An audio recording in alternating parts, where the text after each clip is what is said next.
But don't be an illusion. 80% of people live in non-free or partially free societies. It means that people who have a right to vote for whom they want to vote, who can speak what they want to say, who can love whatever their hearts tell them to love, and who can choose whom God they want to pray, are the minority. We are losing freedom in the world. The problem is not in the fact that in authoritarian countries, the space of freedom is shrinking to the size of the prison cell. The problem is that even in well-developed democracies, the political forces who put in question a universal declaration of human rights are gaining weight. There is a clear reason for this. Current generations inherited democracy and human rights from their parents. They have never fought for them. They became consumers of these values. They start to see freedom like a possibility to make a choice between cheeses in the supermarket. And that is why they can easily exchange their freedom for economic benefits, for illusion of security, or for their own comfort. But the truth is that freedom is very fragile. We must defend our values. Only readiness to act define the society which have a future. And that is why it's so important to support Ukraine in this war which Russia started. Because this is not just a war between two states. This is a war between two systems, authoritarianism and democracy. And the world needs democratic success of Ukraine. Democracies must win wars. Because only spread of freedom make our world safer. And that is why it's a time to switch for the narrative. We'll be with you as long as it takes to another one. We will help you to win. We will give everything which Ukraine needs to win this war. If authoritarian regimes cooperate and help each other, democracies must definitely unite and support each other even stronger.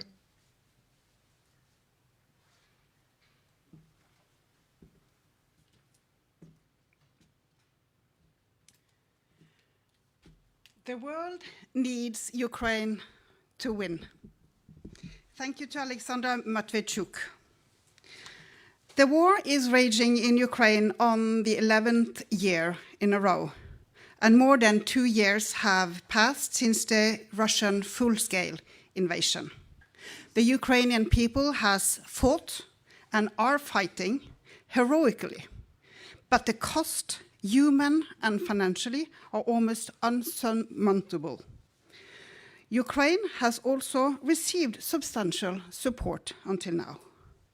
And just as the needs seem greater than ever, it seems that some become weary, and the support for assistance, at least globally, becomes harder to get. We are beginning to hear arguments that Ukraine must seek peace. Now, to be clear, nothing would make me and the Norwegian Helsinki Committee happier than peace in Ukraine. But my attitude, Helsinki Committee attitude, is this. When Russia withdraws from Ukrainian territory, there will be peace. In the meantime, we must continue to support Ukraine. In NSC, we are working along 3 main lines.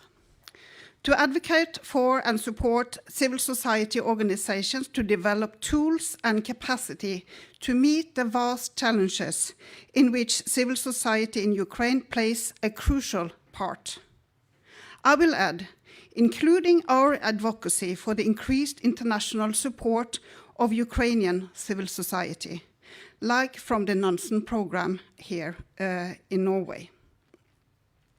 to document human rights violations and war crimes together with Ukrainian partners and advocate for the application of international mechanisms to fight impunity and promote accountability. War criminals must be held responsible and victims must find recognition and some kind of reprieve. The crime of aggression, the responsibility of Putin himself, must also be prosecuted efficiently, if necessary, in a special court for this particular purpose. And by supporting individual Russia sanctions, financial sanctions, and those against exporting certain goods to Russia, and especially the strengthening of their efficiency through our monitoring and analysis of companies and countries circumventing these sanctions. And we always have to ask ourselves, do sanctions work as intended? Norway supports Ukraine. A consolidated parliament, cross-party, approved last year in the Nansen program for Ukraine, quite unprecedented in its size. However, given both the massive needs of Ukraine and the fact that we made huge profits from the increased oil and gas prices caused by the war, we could and should double our support. Our aim of today's discussion is to explore what are the main challenges for Ukraine, for Norway, in our support, and the international community as present. What are the potential solutions and how can we support more efficiently? Because Ukraine needs us now more than ever. We have 3 eminent panels, each led by a member of staff of NHC, Ivar Dale, Arve Hansen, and Lene Wetterland, who will then introduce the participants in each of those panels.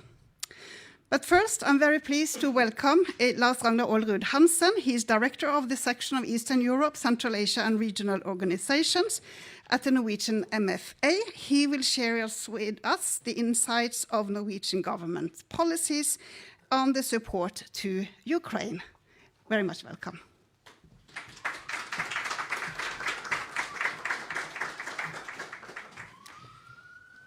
Thank you very much, Berit, and thank you very much for inviting us here today and asking me to say a few words about where we are in our work from the side of Norwegian MFA and what we are trying to do in order to support Ukraine.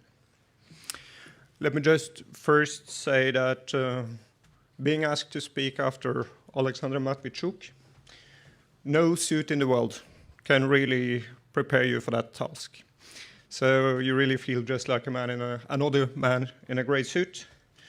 And let me start by expressing the utmost respect for the work done by Alexandra and others in Ukrainian civil society. And really thank so many of you present here today for what you do to support them. Because no work we do can in any way, shape or form supplant what they do. And we recognize from the very outset the importance of Ukrainian civil society and what is happening there. So thank you for giving them a voice and bringing them here today. But as Berit said, this war has now entered its second decade. And this war of aggression is the most serious threat to peace, to stability, and to prosperity in Europe that we have seen for many decades. For us, in the MFA and in Norway, this is an unprecedented challenge, and it has also called for unprecedented measures. Norway's maybe most important response is the Nansen program, as Berit mentioned.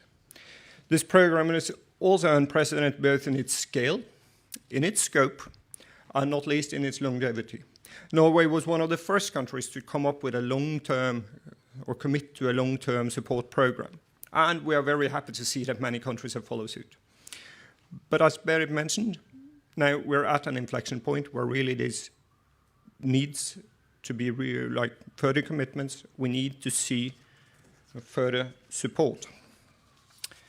Norway stands by its commitment by 75 billion.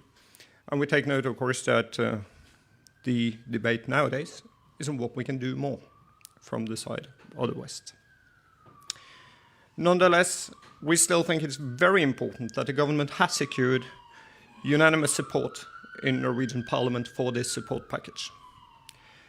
This is not just an effective protective measures against political headwinds here at home, but it's also a very strong political signal about where Norway stands on this conflict.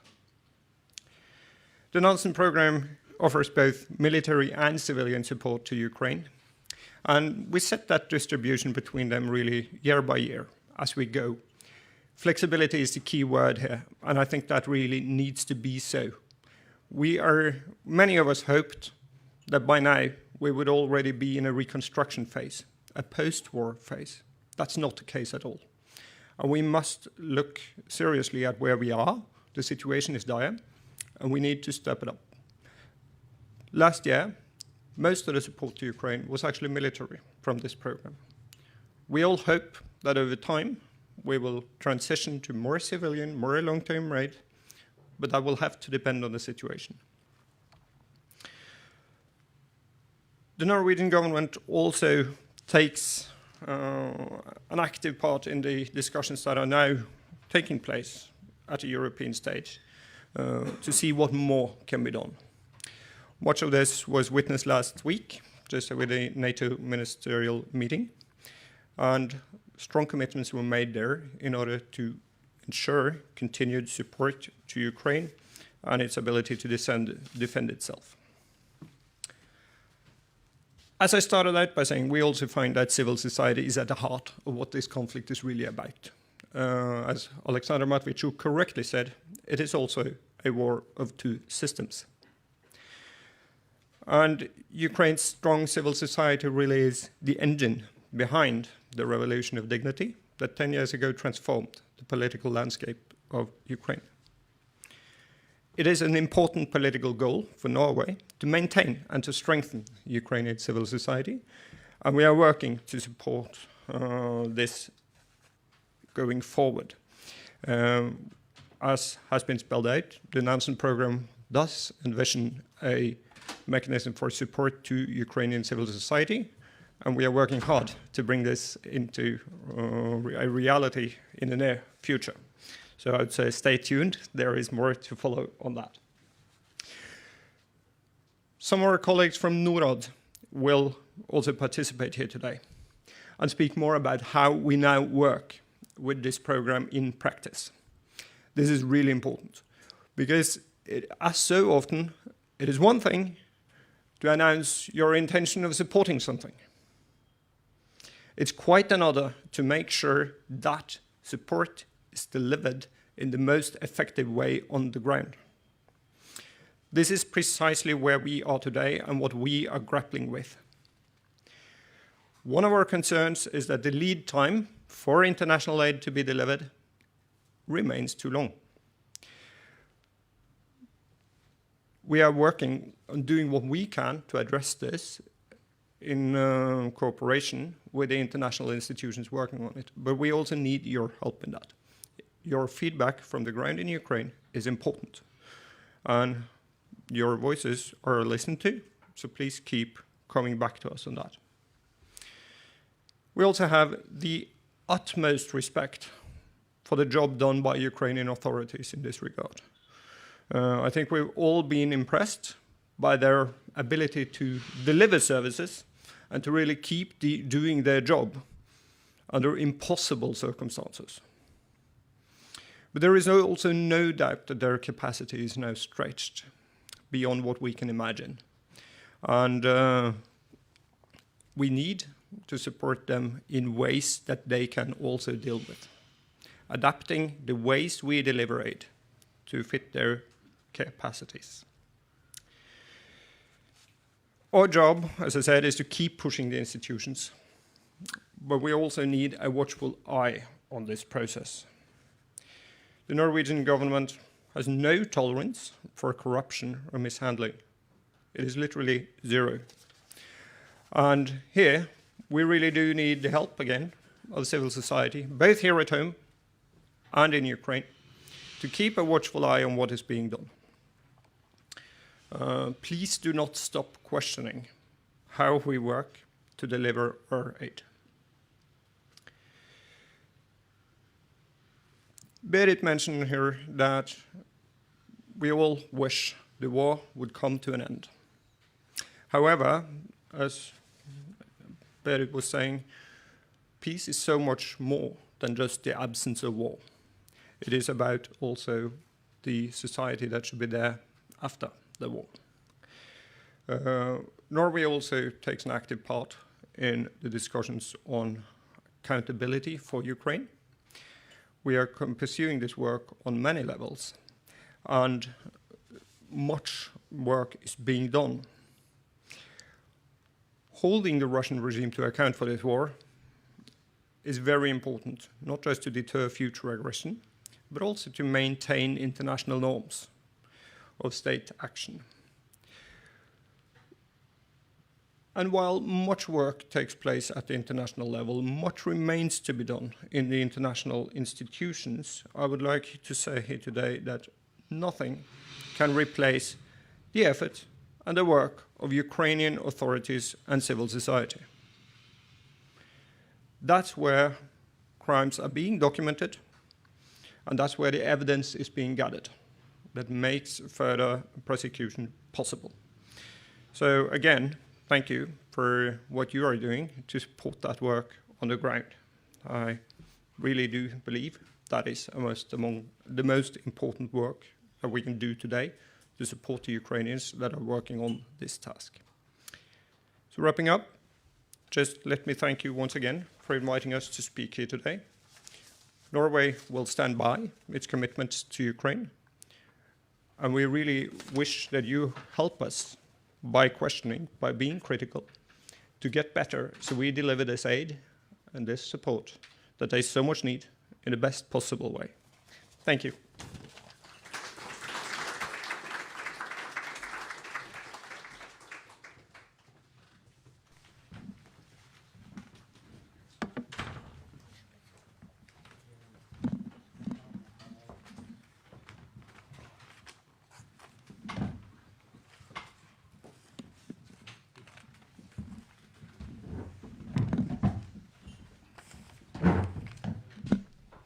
Thank you. We have a seminar today that touches on several aspects of Ukraine's past and future. Later today we'll talk about war crimes documentation, we'll talk about sanctions and their circumvention. But one very important topic when it comes to Ukraine is, of course, corruption.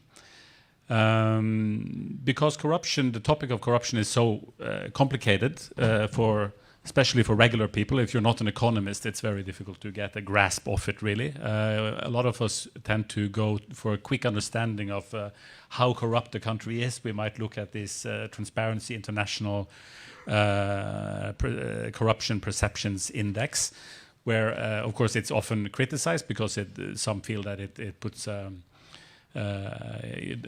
poor country is automatically the corrupt ones, and you may say that the real corruption is elsewhere to be found in the banking system, whether it's in Zurich or in London. Nonetheless, if you look at this ranking for Ukraine, it has climbed gradually in the years since 2014, since the revolution. It used to be that Ukraine was somewhere hovering around 150, 140 out of 180 countries. Of course, it's also about perceptions. It's a lot about the way that, it's not about how you can't measure exactly how corrupt the country is, but you can measure perhaps how it's perceived. But today, Ukraine has gotten up to, I think it's 106 out of 180, so it's sort of in the middle. And to talk about corruption in Ukraine, we have an excellent panel. We have Katerina Butko from Ukraine. She heads the All-Ukrainian Association Automaidan, which will be familiar to anyone who followed the revolution in 2014, where they played a very important role, and now they do play still an important role in other ways. We have Jorunn Nossum, who is the director of the Nansen Support Program for Ukraine in NORAD. And NORAD is short for the Norwegian Agency for Development Cooperation. Kjartan Tveitnes is managing director at the Norwegian Ukrainian Chamber of Commerce. And I'll give each of our panelists a chance to give a initial presentation, and then we'll turn to some questions afterwards. I get to ask the first questions, and then if we have time, we'll have from the audience as well.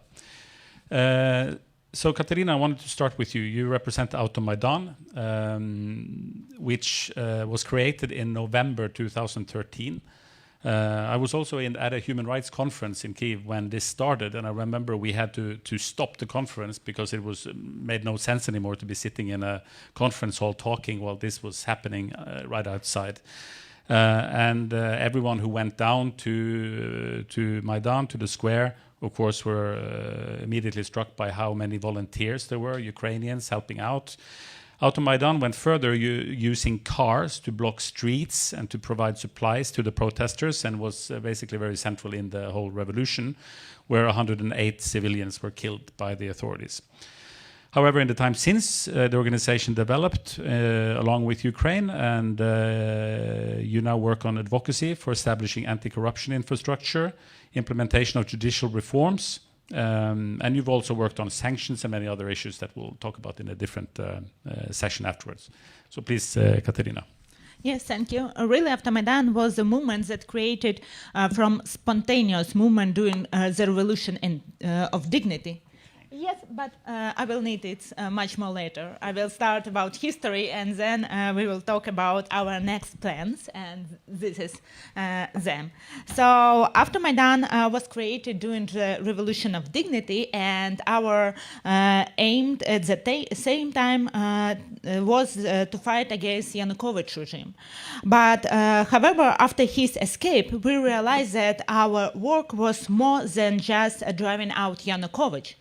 And for some time we have thought about where to focus our resources next, and understand that the biggest problem is corruption.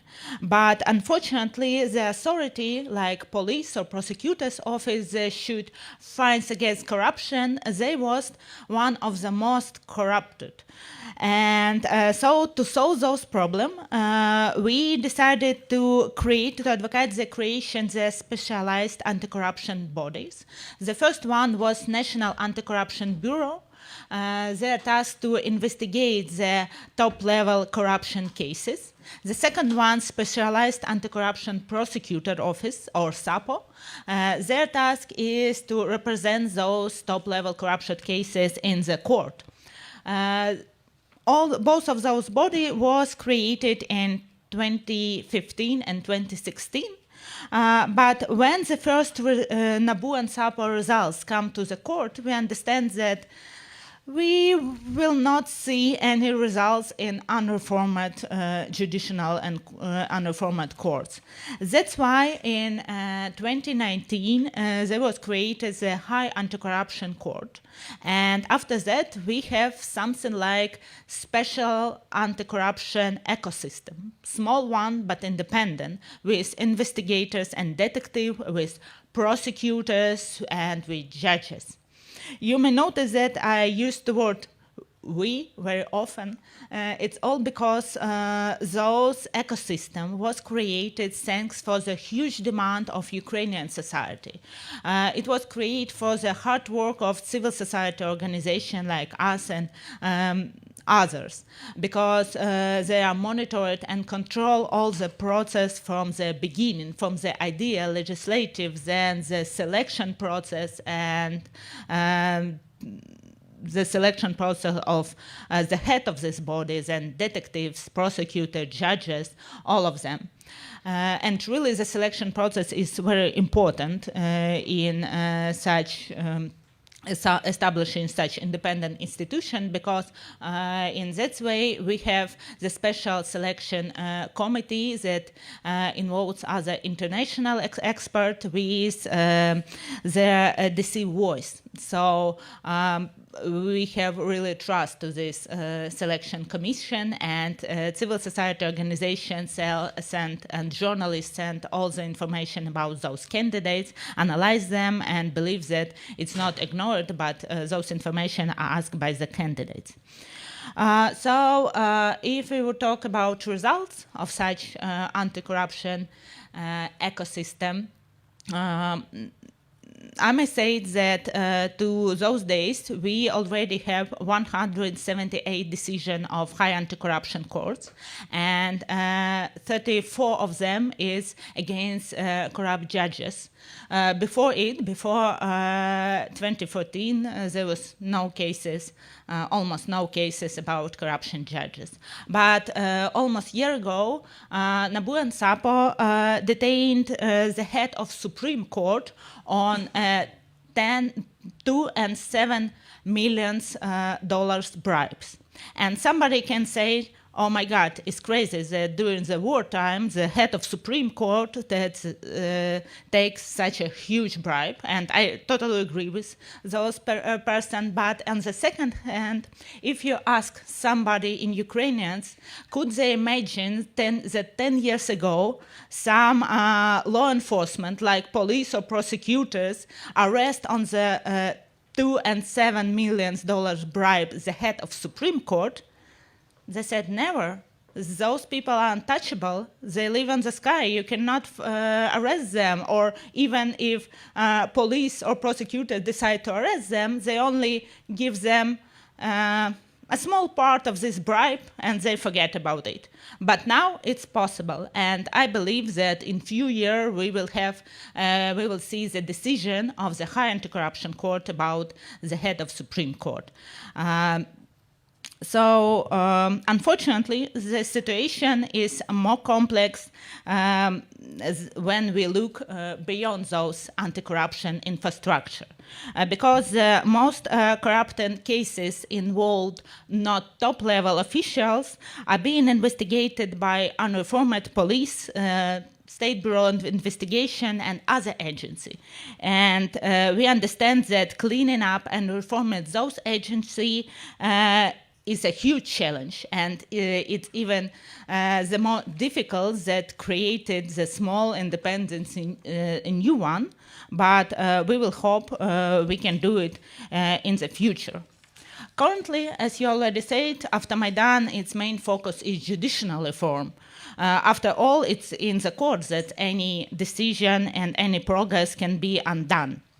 Despite the war, Ukraine continues to reform the judiciary.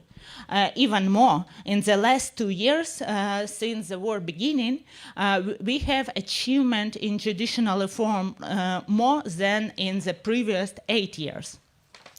This includes the reboot of key judicial bodies, the High Qualification Commission of Judges and the High Council of Justice. This is like HR departments of whole judicial system. Those bodies decide to hire the new judges and also can dismiss the old one. So it's really very important. We have the reform of constitutional court, this outgoing right now. Also, the next in line is cleaning of the Supreme Court, the establishment of the High Administrative Court, and much more.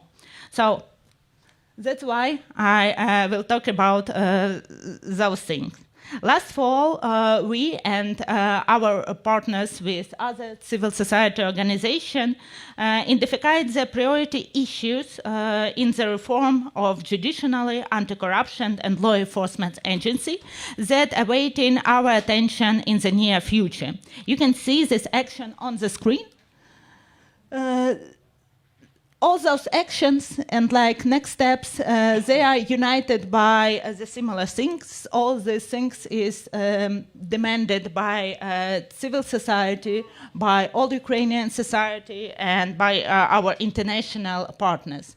And with such synergy that we work, that we have achieved the best result. And I hope we will have in those times also success results. So This is really big. I wouldn't take many time for it. I can see we can talk about this in the break because I can talk with this forever. But I think in the end, I want to say that Ukraine perhaps is the only country that continues to reforms even while in open war with much more stronger opponents. And we're talking about really comprehensive and large-scale reforms such as judicial, law enforcement, anti-corruption and other. Yes, not everything succeeds at once, but I'm confident that with your help, it will be success. And just as victory on the battlefield with Russia, so in construction of the successful and law-loved country. Дякую.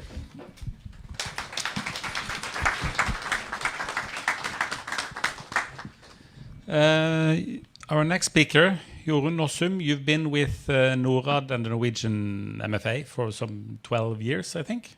I looked you up online and I see that the most pleasant looking part of your impressive CV is a stint in the Caribbean, following up on Norway's engagement there in far more pleasant climates than the Ukrainian one. But today you had a program which is unprecedented in size, and for most of us numbers such as 15 billion kroners annually become completely abstract. So, but it suffice to say it's the largest support ever by Norway for a country at war. And the Nansen support program for Ukraine has a military side and a civilian humanitarian side, and you head the latter, which is a big responsibility. But I read also an interview where you said that you sleep well at night. So we're glad to hear that. And we are lucky to have your presentation here today. Thank you. Thank you very much, and thank you so much for inviting me. So I work with NORAD, as you also, and thanks for the introduction. And also my colleague Lars from the MFA said earlier today that the division of labor here is that we were sort of handed over the management of the program, whereas the ministry, of course, still hold the political and the sort of strategic direction of the program. And yes, we do sleep at night, but of course, there are challenges in having the responsibility for the implementation of such a program. And I'm glad, but not surprised by the choice of topic for the first panel here, because that was very obvious from the start of my work with this program, that the first question, or at least the second, being asked whether from a journalist or from academia or from my neighbors, were the question about corruption. And that is sort of a narrative that has been associated with Ukraine very strongly over the last years. But coming from NORAD, you know, this is a topic that we work with in all country contexts that we work with. So Norwegian development aid is very much influenced by, we work in high-risk contexts, we work in sort of among the poorer regions and countries in the world. So what we also saw a need for from the beginning was to nuance that sort of picture a bit. And I think seminars like this and discussions like this helps us in doing that. Because we tend to speak a little bit with capital letters and large headings, and obviously there has been challenges and are still challenges. But I think also it's interesting to see that list that is so long that we don't even have time to go through it, and that is also a reflection that Ukraine and strong forces there are really working with this in a serious way. So I think it's important to say, not to say that the challenges are solved, but to try to understand sort of how the pictures look like, what are the key challenges now, what are the positive forces and reforms in place that we also should be aware of. But having said that, there are challenges. It's large funding, both from the Norwegian side, but also from the international community in total. It's urgent needs, so things are supposed to go fast. So combination of that is, of course, a challenge. On the positive side, and I'm quite new to the region. You mentioned that I've been in other regions before. So on a positive side, I feel that we're also working with a country with very strong systems, with very motivated sort of governmental institutions and representatives, and also very high level of education. The challenge to that, and I think Berit mentioned that in her introduction, is of course all the people who have left. All the people who have been mobilized. And I feel that more in 2024 than 2023, I feel that that discussion is being picked up as like the human dimension here and the challenge that that represents both now but also, of course, in the years to come.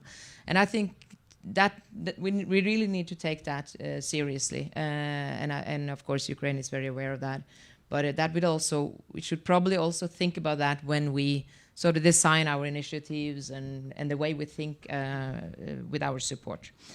But going back to what have we done as Norway? So I think, first of all, Lars talked about the Norwegian policy on zero tolerance for corruption. It's difficult to have something else than zero tolerance, because where should that be? A little bit of tolerance, you know. So zero tolerance so that's where we have to be. But what does that mean in practice? That doesn't mean that there is a zero tolerance for risk. So we are very well aware that we are working in a risk situation, and I think I admire the government with the Prime Minister himself as well, being very open and explicit about that. So you see that in the political documents, you see that in the debates, that we know that we are working in a high-risk situation. So what do we do about that, and how do we deal with that? So the choice that was also taken early was to work through well-established partners that we know from before, and also partners that have a strong presence on the ground and that's been in the country for years. So that really shapes sort of the program the way it looks now. That means working through the multilateral system, working through sort of the big financial institutions, etc. And then I know that there will probably be different opinions in the room also, whether that is the most effective way to work. And I think it's important that we discuss that. But one of the main motivations and reasons for choosing that, both because they are partners that has the capacity to absorb sort of funds of that size, but also because of the risk associated with different funding streams. And another thing, that is sort of more on the safe side. You know, choose partners that you know have the capacity and the systems in place to work in an effective manner and to take those sort of, risk assessments and also mitigation measures that needs to be taken. But on the other side, we also wanted to support, we as Norway, also wanted to support positive forces. So not only controlling our own money, but to see where we can sort of help influencing processes that also Catherine was sort of mentioning in her presentation. And I think we have done that to a certain extent, but I think also that we can do more in that area. And we have been looking into different ways where we can support civil society within Ukraine in a stronger manner than we have done until now. So I think that we will see something on that in the weeks and months to come.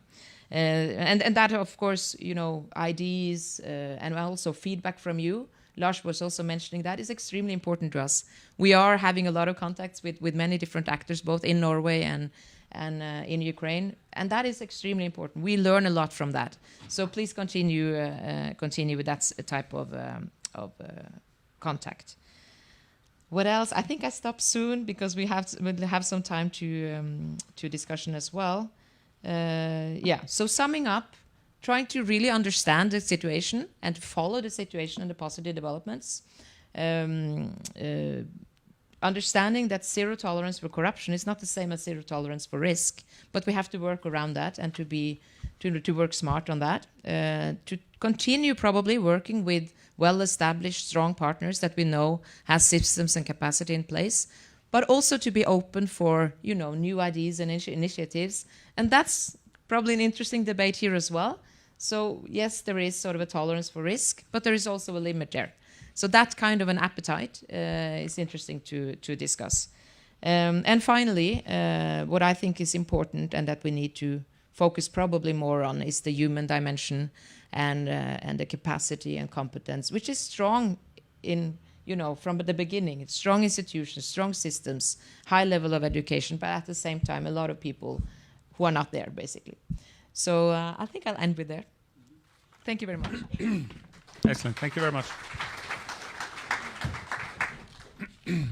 Our third panelist is Kjartan Tveitnes. He's the managing director at the Norwegian-Ukrainian Chamber of Commerce. And you've been there since just after the revolution, I think, 2015.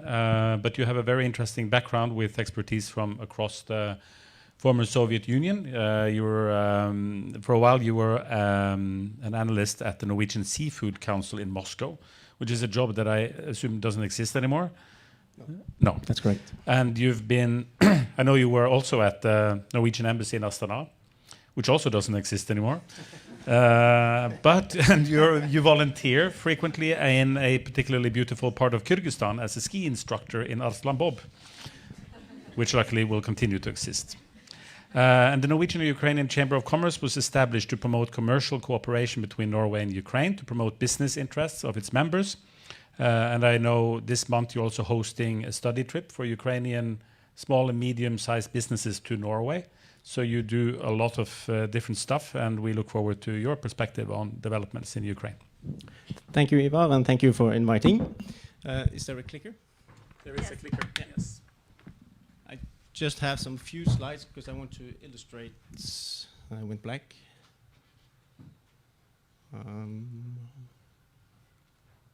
Here we are.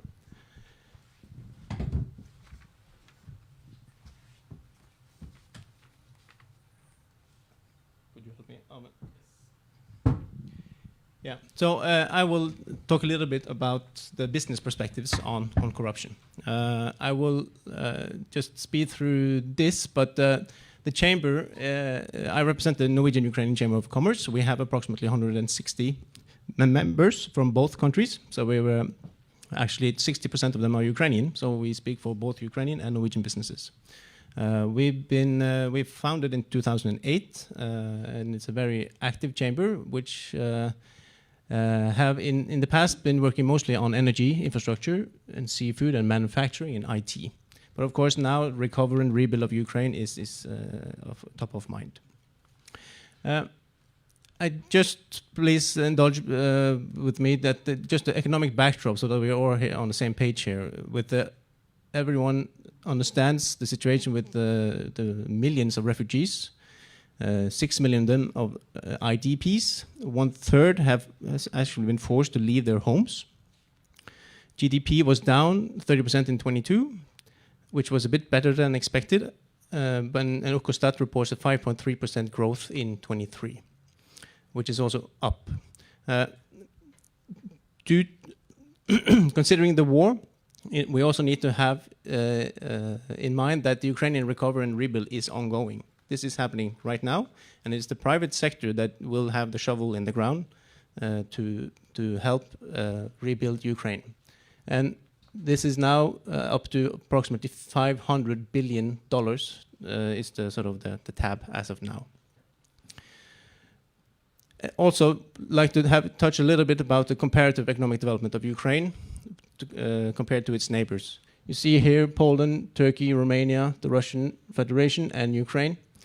Ukraine in '91 actually had a higher economic development per GDP per capita than several of its neighbors. So this speaks of a lost 30 years actually in economic development, which is of course a very sobering, sad picture, but it also speaks to the potential of Ukraine. Due to several factors, including corruption, bad neighbors, and also bad policy, this is fact. And the question is, how can we help Ukraine reach its potential? And that is something that we can discuss a little bit more here today. But also, I would like to touch upon what Jorunn said. We need to have a nuanced picture on the perception of corruption in Ukraine. Ukraine doesn't necessarily stand that much out in this picture. These are its neighbors. Ukraine is now 104, Russia 41, Turkey 115, Romania, Poland. We do business in all of these countries.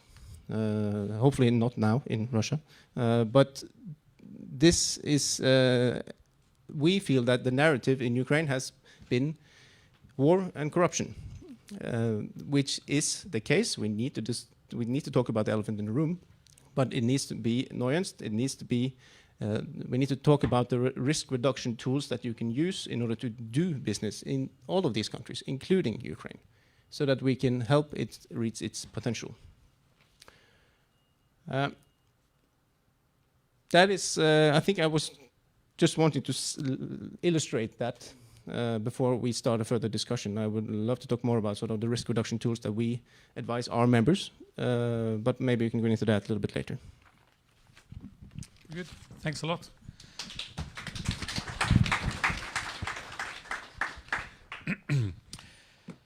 I want to ask a question first off about some of the choices NORAD makes when dealing with these great huge amounts of funds for Ukraine.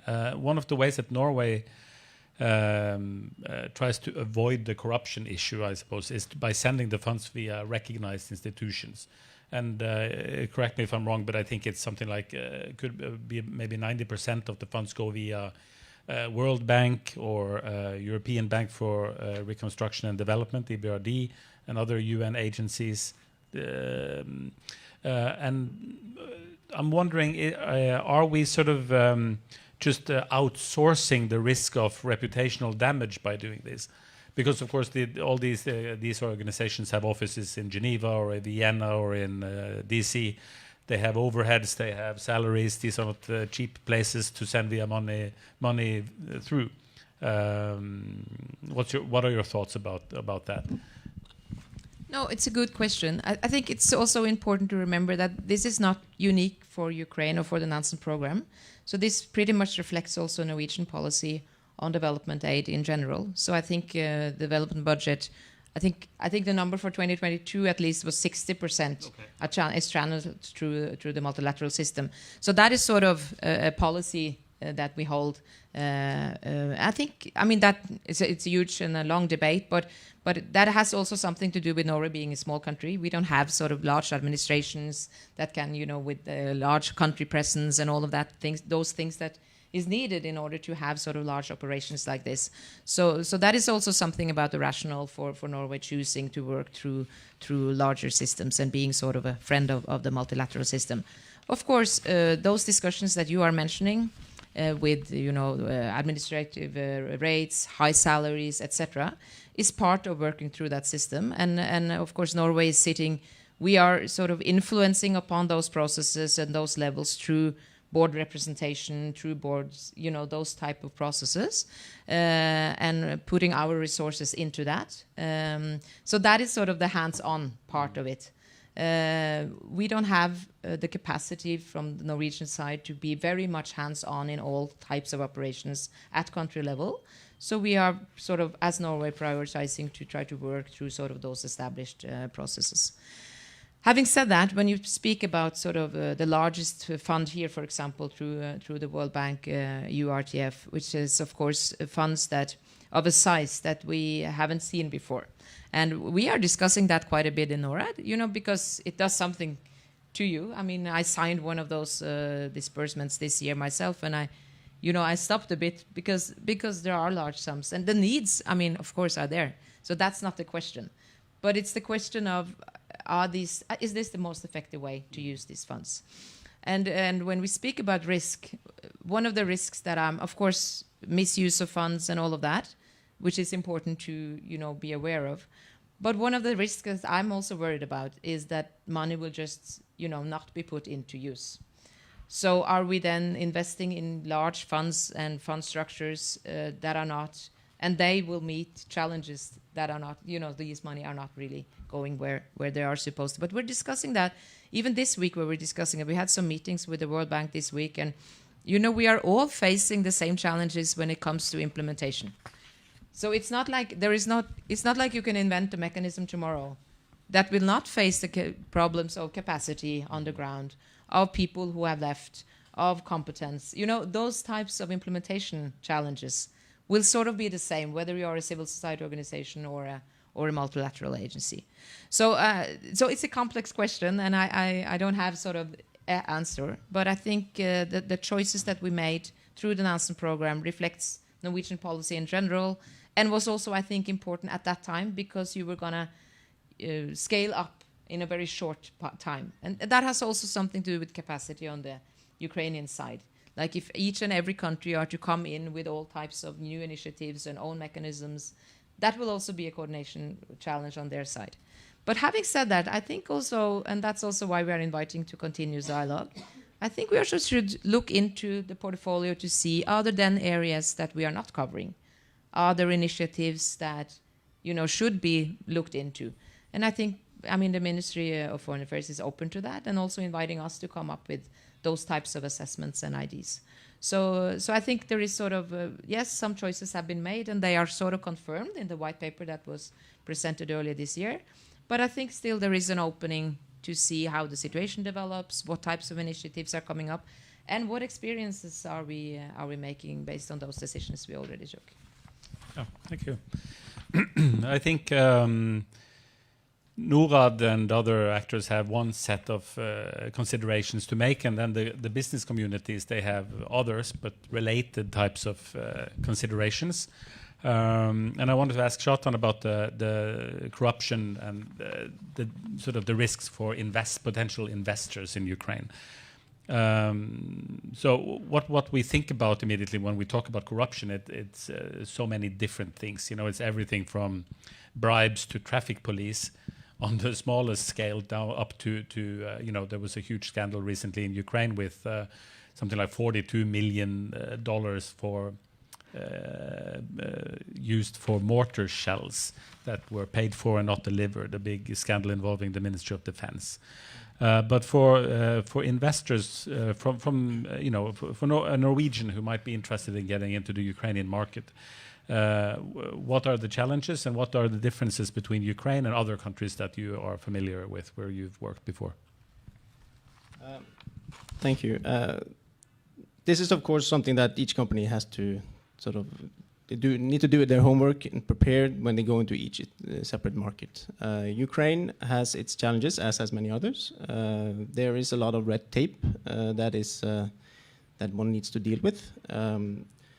But we advise them to adapt risk reduction tools, concrete sort of anti-corruption programs, to have a code of conduct that is well known within their organization. But crucially is to find a good local partner. To find a Ukrainian partner that you can trust, to build trust with, so that you can have a trusted partner to go into this sort of this trip that you go into when you want to buy a project, for instance. There is to create awareness then among your staff, to set the clear expectations of what is expectation from the Norwegian side, that the Ukrainian part understands the clear set of rules that the Norwegian side sets. This is crucial. But maybe the most important bit here is, if we want to have a positive influence in Ukraine, if we want to take part, we need to engage, we need to take a position, we need to be ready to take some risk in order to be a change agent. Because otherwise, if we won't do it, then someone else will do that, and that might not be in our interest. So we really try to and bring knowledge about this to the Norwegian business society, that there are potential here. There are some challenges that they need to be aware of, but with local partners, with a good code of conduct, and to never pay a bribe, that is step one. If one starts to pay, then you will surely be asked to pay more. So we have sort of a set of recommendations that we can provide to businesses that go to Ukraine. And also other way around for Ukrainian businesses doing business with Norway, so that they can actually understand what the requirements are in Norway. For instance, now with these 15 Ukrainian SMEs coming to Norway next week. Thanks a lot. Yeah, and I mentioned the bribes to traffic police, which I should mention is actually not a problem in Ukraine. I was lucky enough to spend the entire COVID pandemic year in Ukraine, and therefore spent a lot of time driving around all over the country.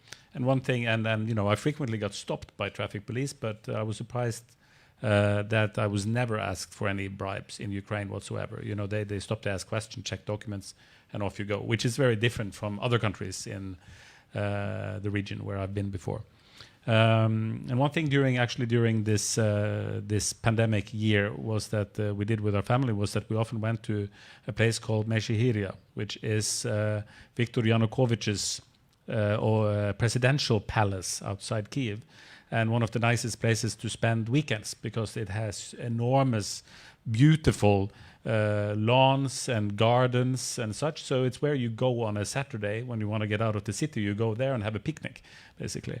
And one thing that sinks in when you're there in this just awesome place is, of course, what the revolution was. The revolution was about a lot of things, democracy and human rights, but also about corruption. Because this place, when you look it up on Google, it's not called Yanukovych's old house. It's called the Museum of Corruption. It's actually the formal name for this entire area. It's been turned into a museum of corruption.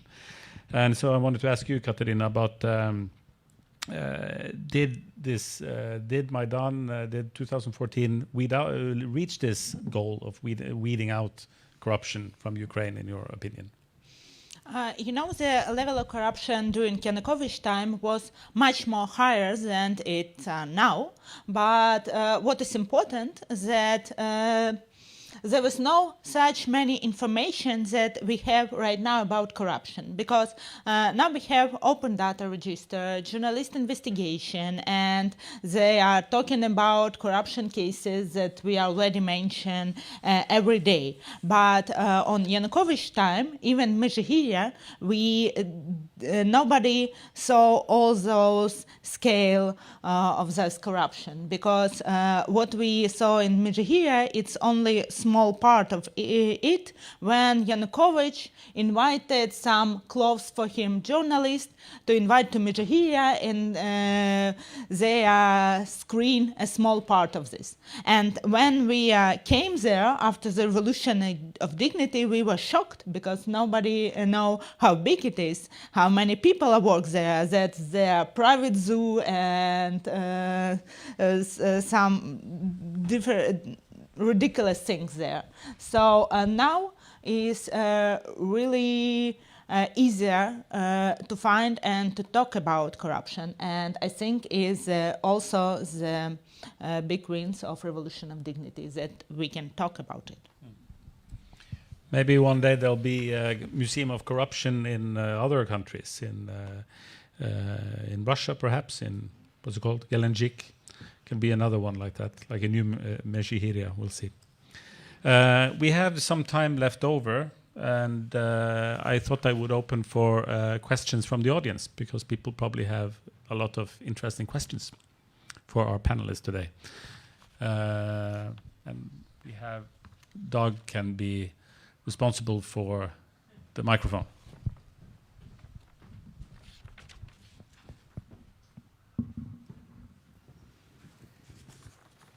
Picking up on your last word, for me, being much too Norwegian or something, the Museum of Corruption, I need some more identification of that. Did it mean it is created in corruption, so it is the museum of the result of corruption?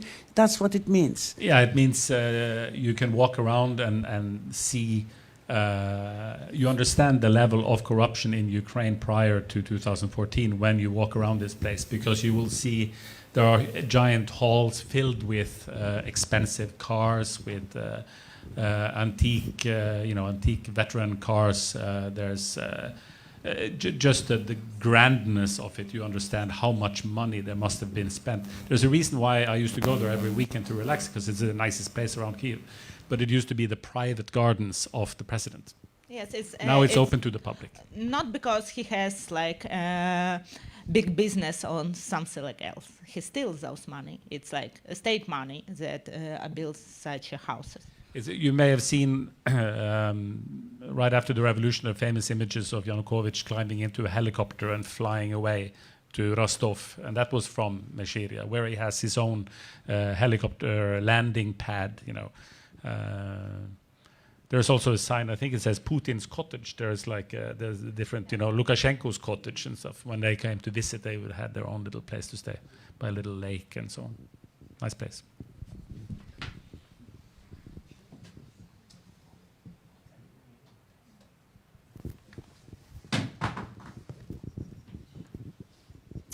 Thank you, Ane Tusvik-Bonde from Amnesty.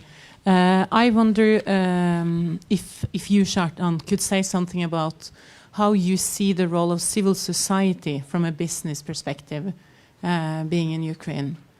And then I also wonder, with Jorunn, if you could say something of how you evaluate previous aid given, for instance, to Bosnia, and where you channel a lot of money through the multilateral institutions, and what you have learned from that experience. Thank you.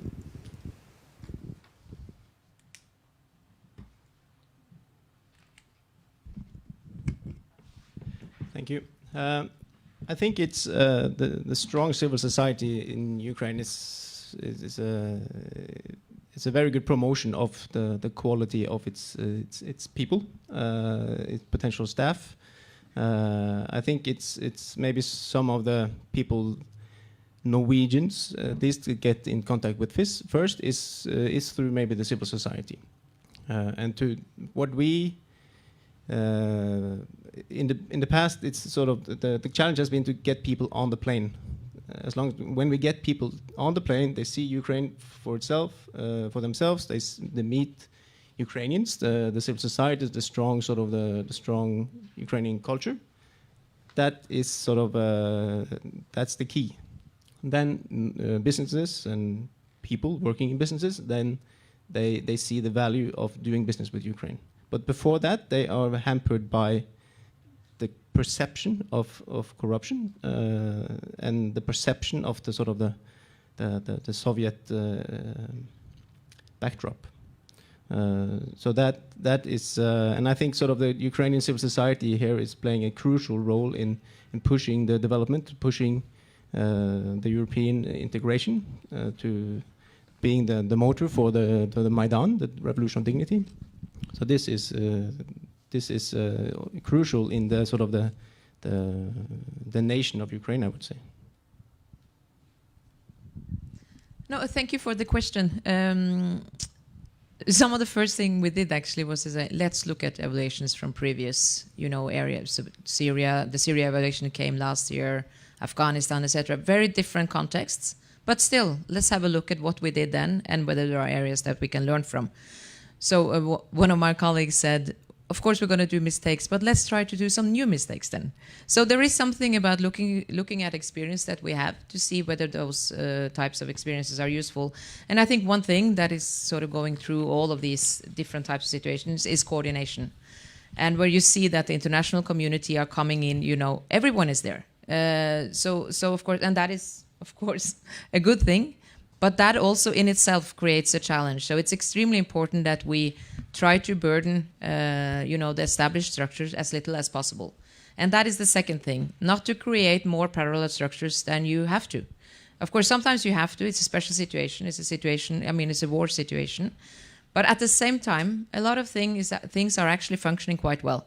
So try to work through, the government structures, the established structures, wherever you can, and not to create sort of the unnecessary systems.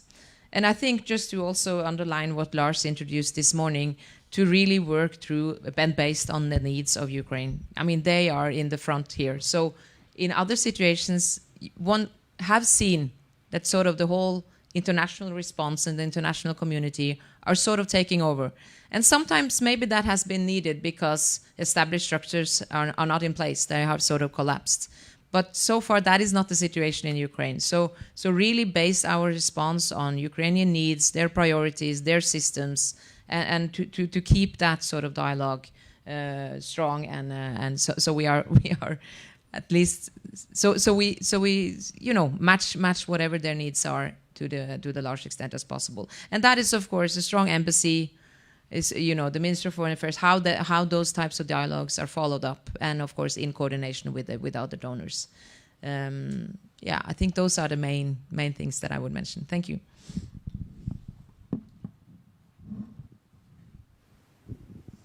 I have a very concrete question also for Norad.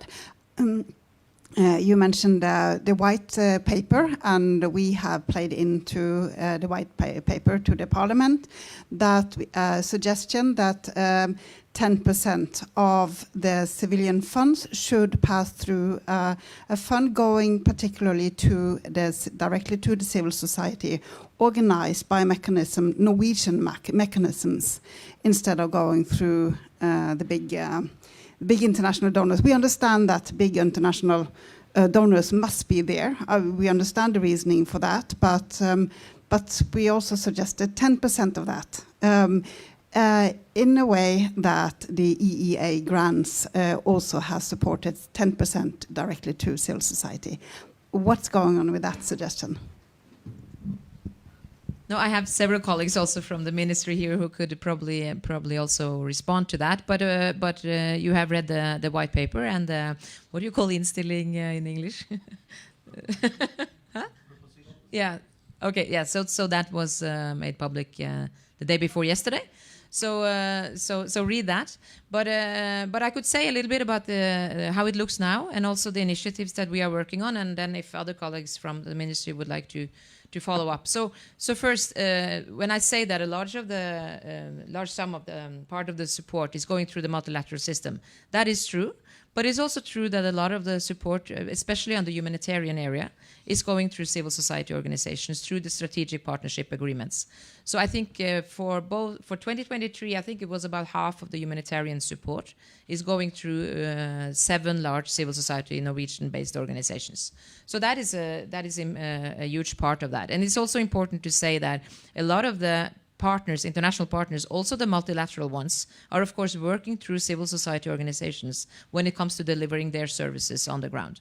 So civil society are part of the total response in many ways. But in addition to that, we were asked by the Minister of Foreign Affairs last year to come up with some suggestions on how we could support civil society organizations in Ukraine in a better way. So, and that is sort of reflecting both that there is a strong civil society. Lars also mentioned that in his presentation. And also, I mean, I think it was very well illustrated here also by Catherine, the importance the civil society have had for the last years, are having now, and will continue to have in the years to come.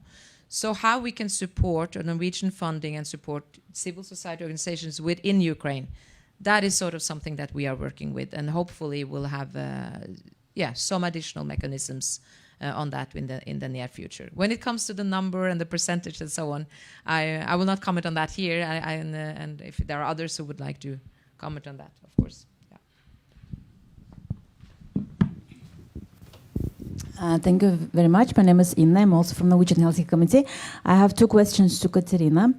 Now, again, getting back what Jorunn says, do you think the civil society in Ukraine will be able to assist in this type of transferring big sums to help? Because to our mind, that the civil society actually is better equipped on understanding the situation on the ground, on really assisting, and also in between these multilateral big companies which also provide this money. They also have to work with the civil society. So my question is, at your mind, do you think that right now the civil society in Ukraine is able to assist in this kind of help?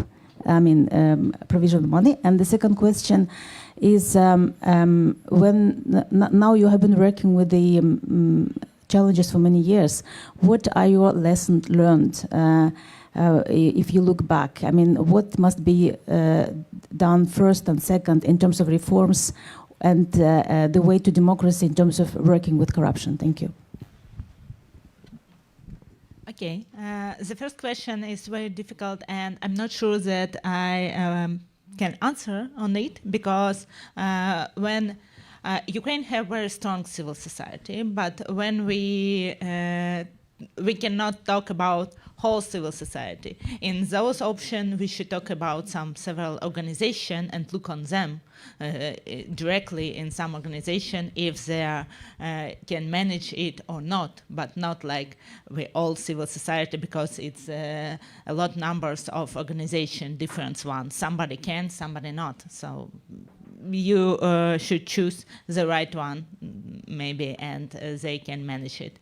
The second one, I think those our next step, they are on those presentations that I show, but don't talk about it many, and I will give you a print copy of it because it's a lot, because we have quite ambitious things that we should done next. It's reform of police reform, for example, and reform of State Bureau of Investigation and Economic Bureau of Economic Security. That's really important because the Bureau of Economic Security is the authorities.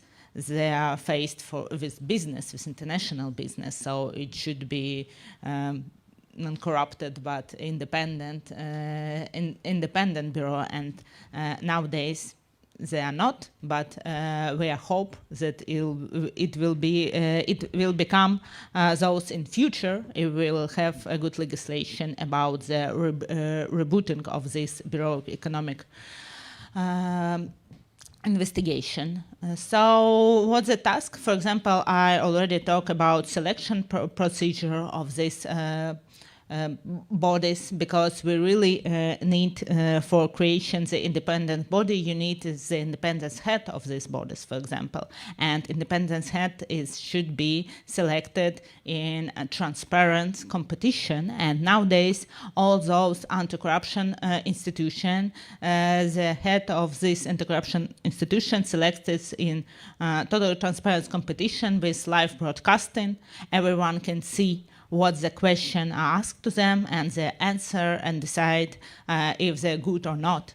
And with the high integrity selection commission, it's also very important. So the competition and the selection process is the role number one.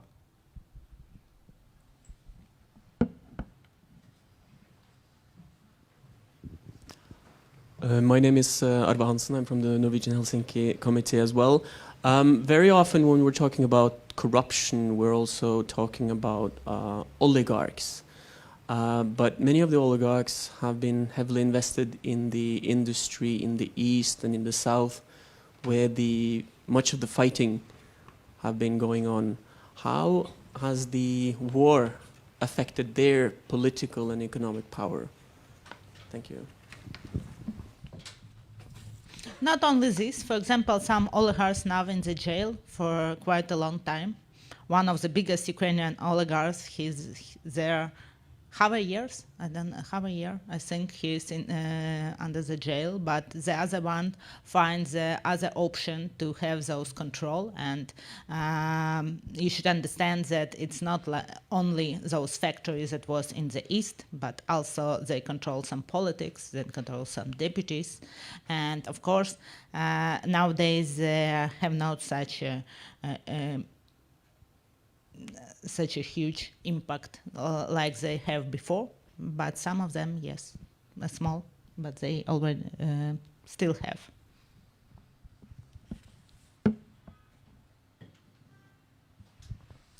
Are there any more questions for the panelists? If there are none, then I think we can move on in the program even, or maybe have a quick coffee. Yeah. Can I just jump in on a sort of a last positive note? Is that I think we should acknowledge sort of the work that Ukraine is doing now, having been going from 144 to 104 in 10 years. Last year, in time of war, it was the most progressive country, leaping, I think it was 6 places or something. So this is something that needs to be put higher on the agenda, that things are moving at the impressive speed in Ukraine.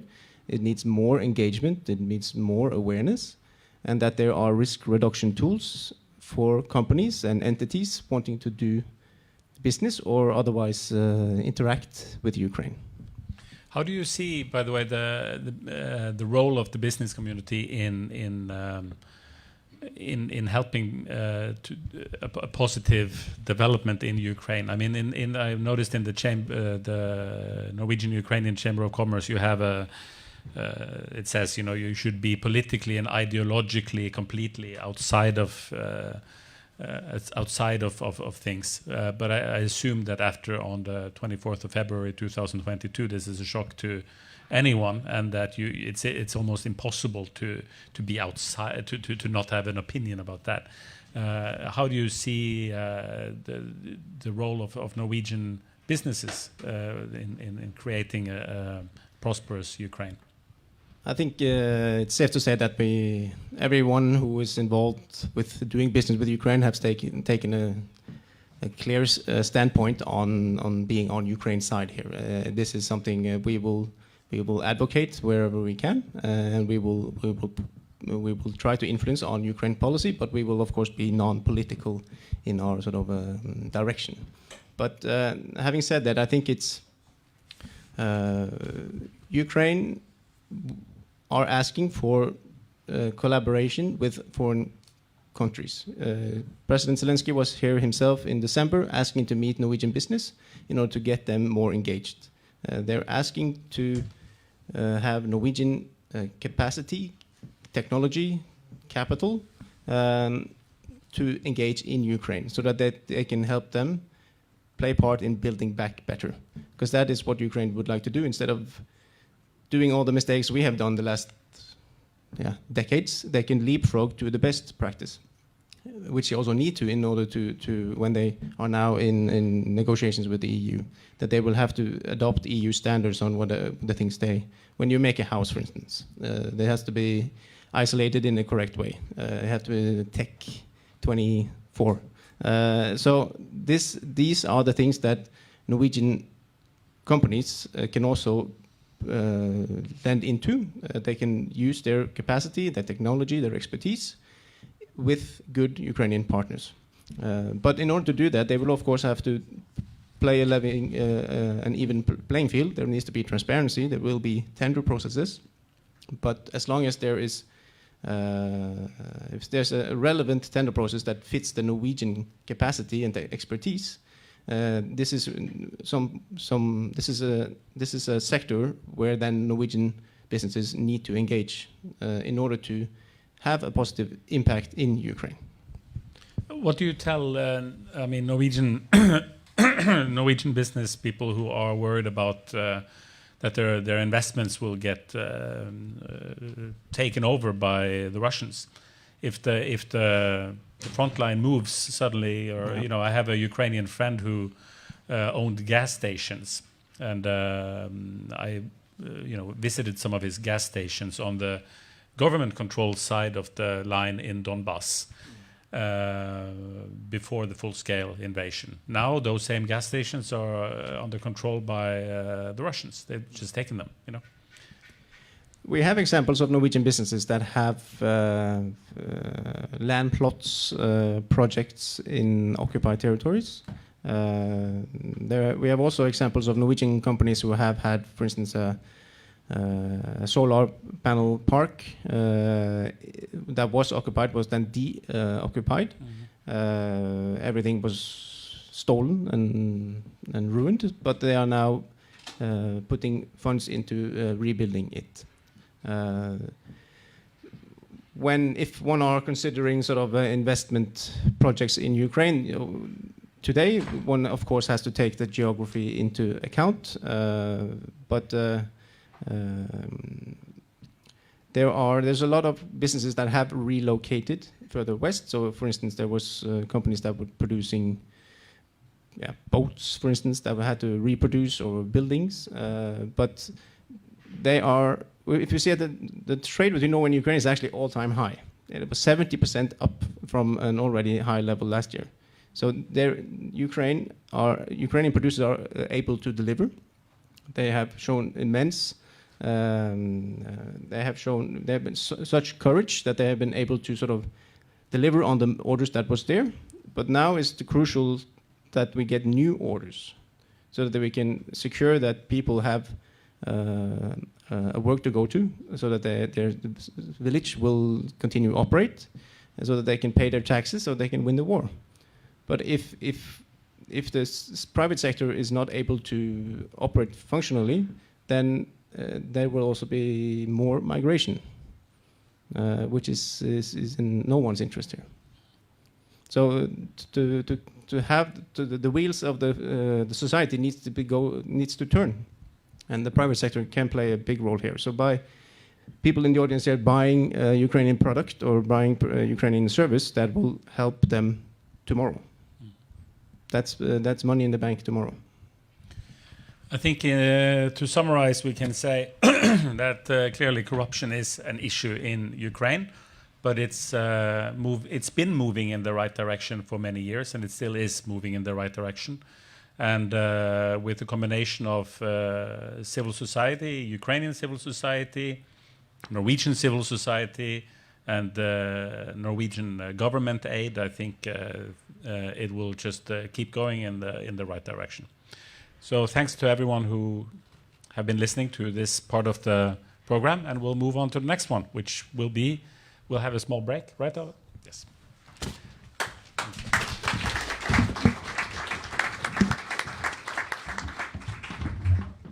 I think we'll have a small 6-minute break to fill up our cups with coffee and tea. Thank you.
Okay, we're sorry, we're all ready to carry on with the program.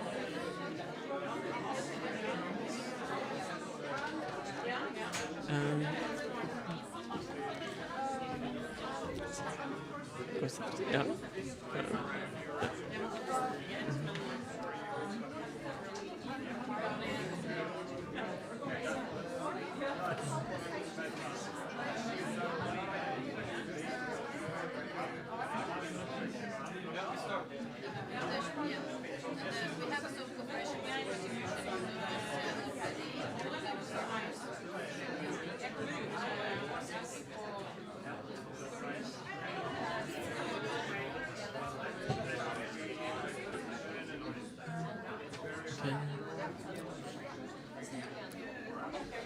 May I ask everyone to sit down, please?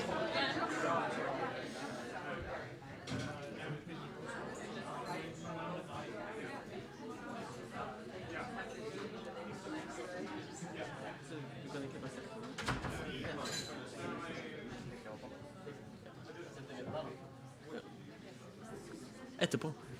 Du kan sette den ned for det.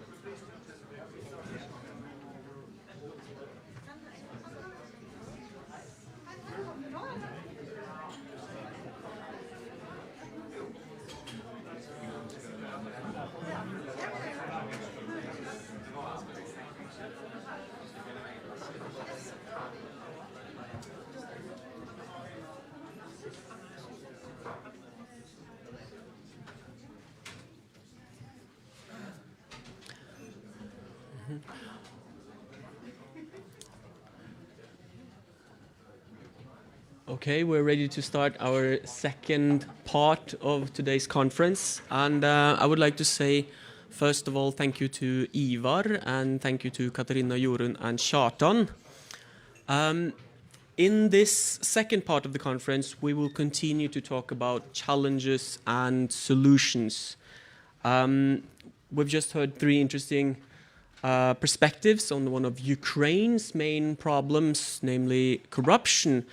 But we need, of course, to talk about the aggressor here as well, the Russian Federation. And we need to talk about the various efforts to stop this war. And of course, sanctions are a key element in that. How is the Russian economy holding up? Are the sanctions effective enough? These things have been widely discussed in various media outlets. How can the sanctions be improved? And what other economic means do we have to hurt Russia's war effort? So to answer these and other questions, we have three very interesting presenters with us today. First up is Margarita Lutova, who is a Russian economic journalist from the independent news agency in exile Medusa. She has a degree in economy from the National Research University Higher School of Economics, and she is a former correspondent for the oppositional media outlet TV Rain. She will talk about the current situation and economic climate in Russia and the effects of the international sanctions of the country. After Lutova, Åge Borchgrevink will follow. He's my colleague, a senior advisor from the Norwegian Helsinki Committee. He is an expert on Russia and Russian affairs and an author of several books. And he will talk about NHC's sanctions work, and specifically the circumvention of sanctions. And last but not least, we will hear a presentation by Olena Halushka. She holds a PhD in international economics from the Taras Shevchenko Kyiv National University, and she is the head of board and co-founder of the International Center for Ukrainian Victory.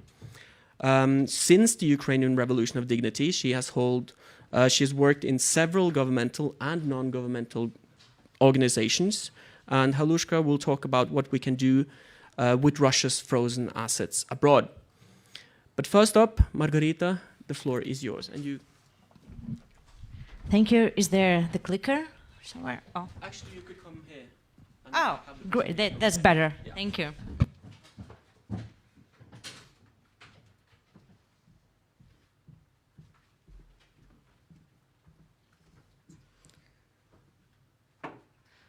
So, first of all, many thanks for having me here, and it's really is an honor for me to be speaking at this conference among those panelists. So, thank you for presenting me, Arve. As Arve mentioned, I'm covering Russian economy. I've been doing that since 12-11, so quite a few years. And now, of course, the coverage changed because I'm doing it outside Russia for more than 2 years. It makes you more analytical. It makes you more attentive to the data. And of course, what I will be speaking today about is based on research, both by Russian scholars, international scholars, based on the information from the grounds, kind of from the sources who are still not afraid to communicate with opposition media, and just people I try to talk to from Russia. So, Russian economy under sanctions. A small kind of disclaimer here. I will be speaking about the sanctions effect in strictly economic terms. Of course, we should be asking very many important questions, like, can the sanctions hurt the war efforts? Can the sanctions stop the war? Can the sanctions oust Putin's political regime? But I think to have the whole picture, the holistic picture, we need to be very attentive to the economy, because it's like the basis here. And I remember words of Yuri Gorodnichenko, a prominent Ukrainian economist. In one of his pieces, he wrote that currently the conflict is also the war of attrition for the economies. There is the Ukrainian economy held by the Western economies, and there is the aggressor, the opponent, the Russian economy, and we should be closely looking at it. I would like to start with a kind of a metaphor about the Russian economy and the sanctions. This is the picture from the great Georgian artist Nico Pirosmani. It's about the Russian-Japanese War, one of the battles. But what I would like to make you imagine right now, imagine that the Russian economy is a kind of a warship. Actually, we know the phrase about the Russian warship.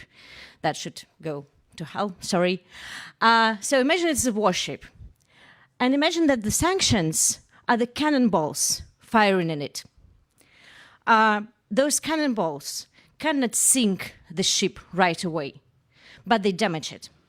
And the ship becomes rusty, it gets water inside, and its navigation systems are working poorly, and the ship is weakened. So in case it meets an iceberg, or in case a storm comes right away, the ship will not sustain it, because it's already damaged by the sanctions. But we should not make this mistake. The sanctions cannot sink it. And it's not actually their main aim. Their main is to weaken the ship. So with this kind of a framework, this metaphor in mind, let's proceed. I will basically address those 3 questions here. And I've included some spoilers. So Russian economy is not booming right now. This is a very false narrative. And I would like to briefly prove it to you in those 15 minutes I have here. Yes, the sanctions have taken a toll on the Russian economy, but we should be very careful when we assess different effects in different spheres.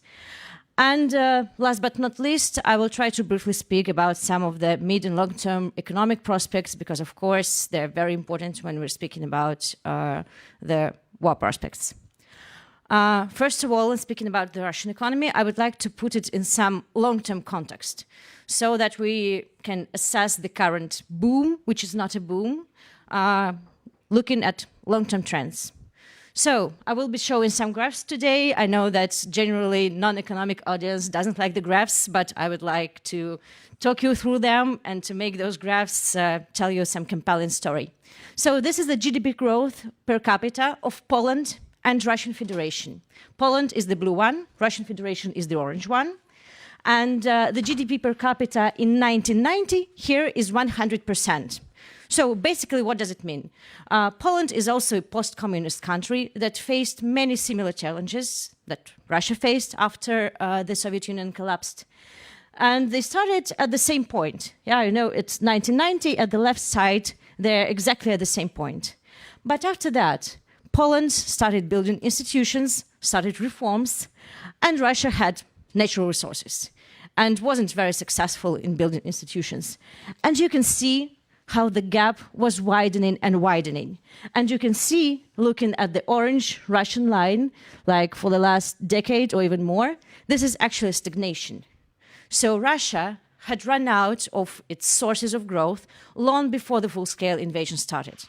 And it was like officially acclaimed, like the central bank, the Ministry of Economy, were talking about the need for a new model of growth. So Russian economy was not booming, was not growing long before the full-scale invasion started. It's important to bear in mind. So if we take a close look at more recent years, so I've included the average per annum growth in the last decade from 2009 to 2019. Then the last 5 years before COVID, it even slowed down. So it was actually less than 1%. Mentioned here, it was 0.95% per annum in the 5 years from 2014, since the annexation of Crimea, to 2019. Then you see some fluctuations of real GDP because of COVID, naturally, strong recovery growth after COVID, and then we're looking at the war years, actually. So a rather small contraction in 2022, very strong growth, as it may appear in 2023, 3.6%. This is very strong. Remember, 1% per annum per decade, and now 3.6%. And the forecasts for 2024 vary from 1.3 to like 2.5, but 2 is more or less the average for all forecasts from international organizations. Seems like a very rosy picture, but it is not. And it is not. It does not give any reasons for optimism to the Russian authorities. It shouldn't give it, and shouldn't make the Russian economy appear strong. It is not. It is weakened, and we will see it right now. Because the main source of this growth and of the small contraction is the war spending. And the war spending is something that is not productive. It's something that is not sustainable. Because the war spending is not the spending on machinery or equipment that makes your production capacity rise. It's something that makes things that kill people, that destroy livelihoods, but in the same time, they destroy your own economy. So, to put it in even larger context, larger international and historical context, there is a brilliant research paper by EBRD economists Maxim Chupilkin and Zsoka Kosan. They made it in November 2022. Sorry, these graphs seem very tricky, but this is very easy. This is very easy concept. So Chupilkin and Kosan basically did what? They assembled a large data set of countries and armed conflicts, both civil wars and interstate conflicts. And this data set lasts from the 19th century, actually, to present days. They have more than 400 conflicts in their data set. And they were looking at different economic indicators of countries waging wars. About 30% of their data set were countries that waged wars outside their territory. So basically aggressors. What countries wage wars outside territories. And what they saw when looking at those countries waging wars off territory, those are on the left, they saw that their GDP per capita during the war, so this red column, was higher than the long-term trend. It got higher. They saw the economic growth. Whereas the countries with the wars on their territory naturally faced suffering, destruction, and their GDP went down, like slower than the preceding trend. This is a very easy thing to understand, because at war, there is always this huge fiscal stimulus, the heavy spending on the war effort, and there is the heavy utilization of all economic factors. So to put it very basically, think of manufacturing plants working in 3 shifts to produce tanks, artillery, or whatever. So strange as it may seem, a lot of experts, a lot of commentators seem to forget about that at the start of the full-scale invasion. Everyone was expecting a huge collapse of the Russian economy. Yeah, it was weak for years. But no one thought about this data that we have for more than 100 years, that countries at war for a short period start growing faster than they used to.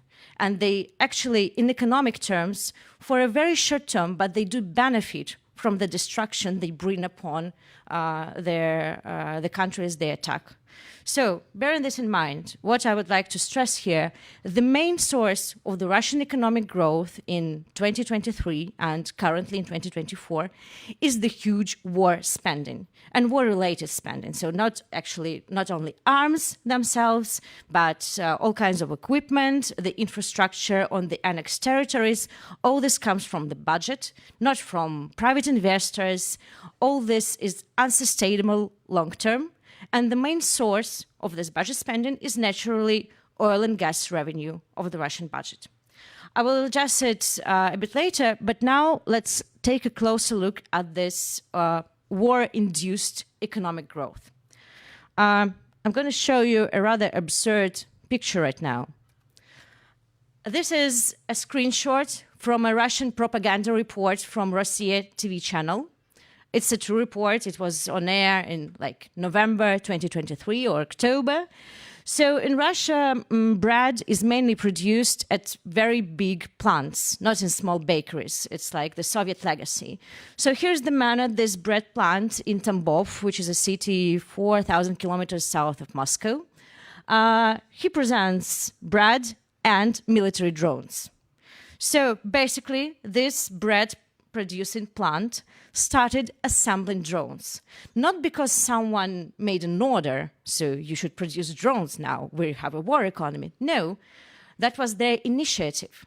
They wanted perhaps to get more money from the local budget, they wanted to get more attention, and they actually started assembling drones in one of the rooms of this bread plant. And like 5 guys who are usually responsible for repairing the machinery of the plant started assembling those drones, and they're sending it to the Russian army. Actually, this initiative about the drones, and of course they made a press release, they invited this Russia propagandist to film all that. So it got this Tambov bread plant into the US sanctions list, naturally. So you read some arms producers and then the Tambov bread plant. Why I'm showing that to you, except that there's some absurdity. It's again a metaphor of the Russia's current war economy. So come to think of it, Russia's war economy, with all this heavy spending, is about 10% of Russian GDP. It drives all the attention. It drives the priority budgetary spending. It drives labor force, which is in deficit currently. But the other 90%, the civil part of the Russian economy, still exists. It hasn't been devoured by the 10%, just like those guys still produce bread, and this is their main source of revenue. But all the attention goes to drones, because this is crazy, yeah, right? So, and same with the Russian economy. The war sector is still relatively small, but it gets all the attention, it gets priority resources, and it affects all the 90%. Because, for example, naturally, heavy budgetary spending boosts inflation. Because of the inflation, the central bank has to raise the key rate. The key rate is high, so all the rates for all the loans in the country are high. The war sector doesn't need loans on market terms. It doesn't go to commercial banks. It goes to the budget, straight to the Ministry of Finance. But the civil sector has to go to commercial banks. So it faces rising costs for loans. It faces rising costs for all the import parts and other imported goods and services. Same with the people and so on. But still, like this bread plant, the civil part didn't stop to exist. And on the one hand, it's a source of stability and flexibility of the Russian economy. On the other hand, it's a source of its long future potential if Russian economy can withstand and can become a peaceful democracy that can operate normally and not be a war economy. So If we're speaking about some numbers here, the contributions of the war sector to the Russian economic growth, there is great calculations by BOFIT. This is the Institute for Transition Economies in the Bank of Finland. They really make great research on the Russian economy for years, and I strongly recommend reading BOFIT. So those are the calculations for the first half of 2023, but they're still relevant, I can assure you. So basically, this pink strip, this is the contribution of war-related industries. And in the first half of 2023, this accounted for 40% of all the GDP growth. This is a huge number. Never before war-related industry made such a contribution in the Russian economic growth. And of course, you do understand how unsustainable it is long-term. It was 40% in 2023. More or less, if we look at the year as a whole, it's about 30-35%, but still, this is a very huge number. If we look at the industrial production growth, so this is the official Eurostat data for 2023. So industrial production as a whole grew at the rate of 3.5%, very modest growth. You can see such things in some advanced economies. But industrial production includes several sectors. It includes manufacturing, it includes mining, it includes things like central heating. If we look only at the manufacturing, it was 7.5%. A strong growth, but not appalling. But then we can look at some sectors that are war-related. The war-related production is naturally top secret. You don't know how many tanks Russia produces. But there are some sectors who are definitely war-related. All the Russian economists and analysts know that. One of them is called other transportation vehicles and equipment, meaning these are not automobiles, buses, trains, etc. These are efficiently military vehicles, 25.5% per year. This is crazy. Then it gets worse. Those so-called finished metal products are actually arms. This is the kind of the statistical code that everyone in Russia knows, which is hiding the military production. Almost 30%, 27.8 as you see, compared to 3.5 of the overall growth. So the contribution of the war industrial production is really huge, and again, not sustainable, because the war-related industries face the same constraints as the whole economy is facing, and even worse, the rising costs for imported inputs. And of course, we would like all to stop the imports of those military inputs, which are still available, as we can see from many journalistic investigations. But those imported inputs rise the costs, so that the military industry requires even more and more budgetary spending, which is naturally limited because of the sanctions, of the price caps, and we'll talk about it soon. It is not sustainable because the military industry lacks labor force. Just like the whole Russia, it has huge demographic problems with its labor market, and simply the workers are not sufficient right now because of longer demographic trends. A small generation of the second half of 1990s is now coming to the labor market, and a large generation of baby boomers is leaving it, going on retirement. So Russia lacked workers before the full-scale invasion, and then came the conscription to the army, then came the emigration, and so now the military industry lacks like more than 20% of its staff. And it lacks qualifications, it lacks time to educate new workers.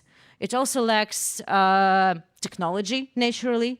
There is a brilliant war expert, an expert on war industry of Russia. His name is Pavel Luzin. He's with the George Tufts University in the USA.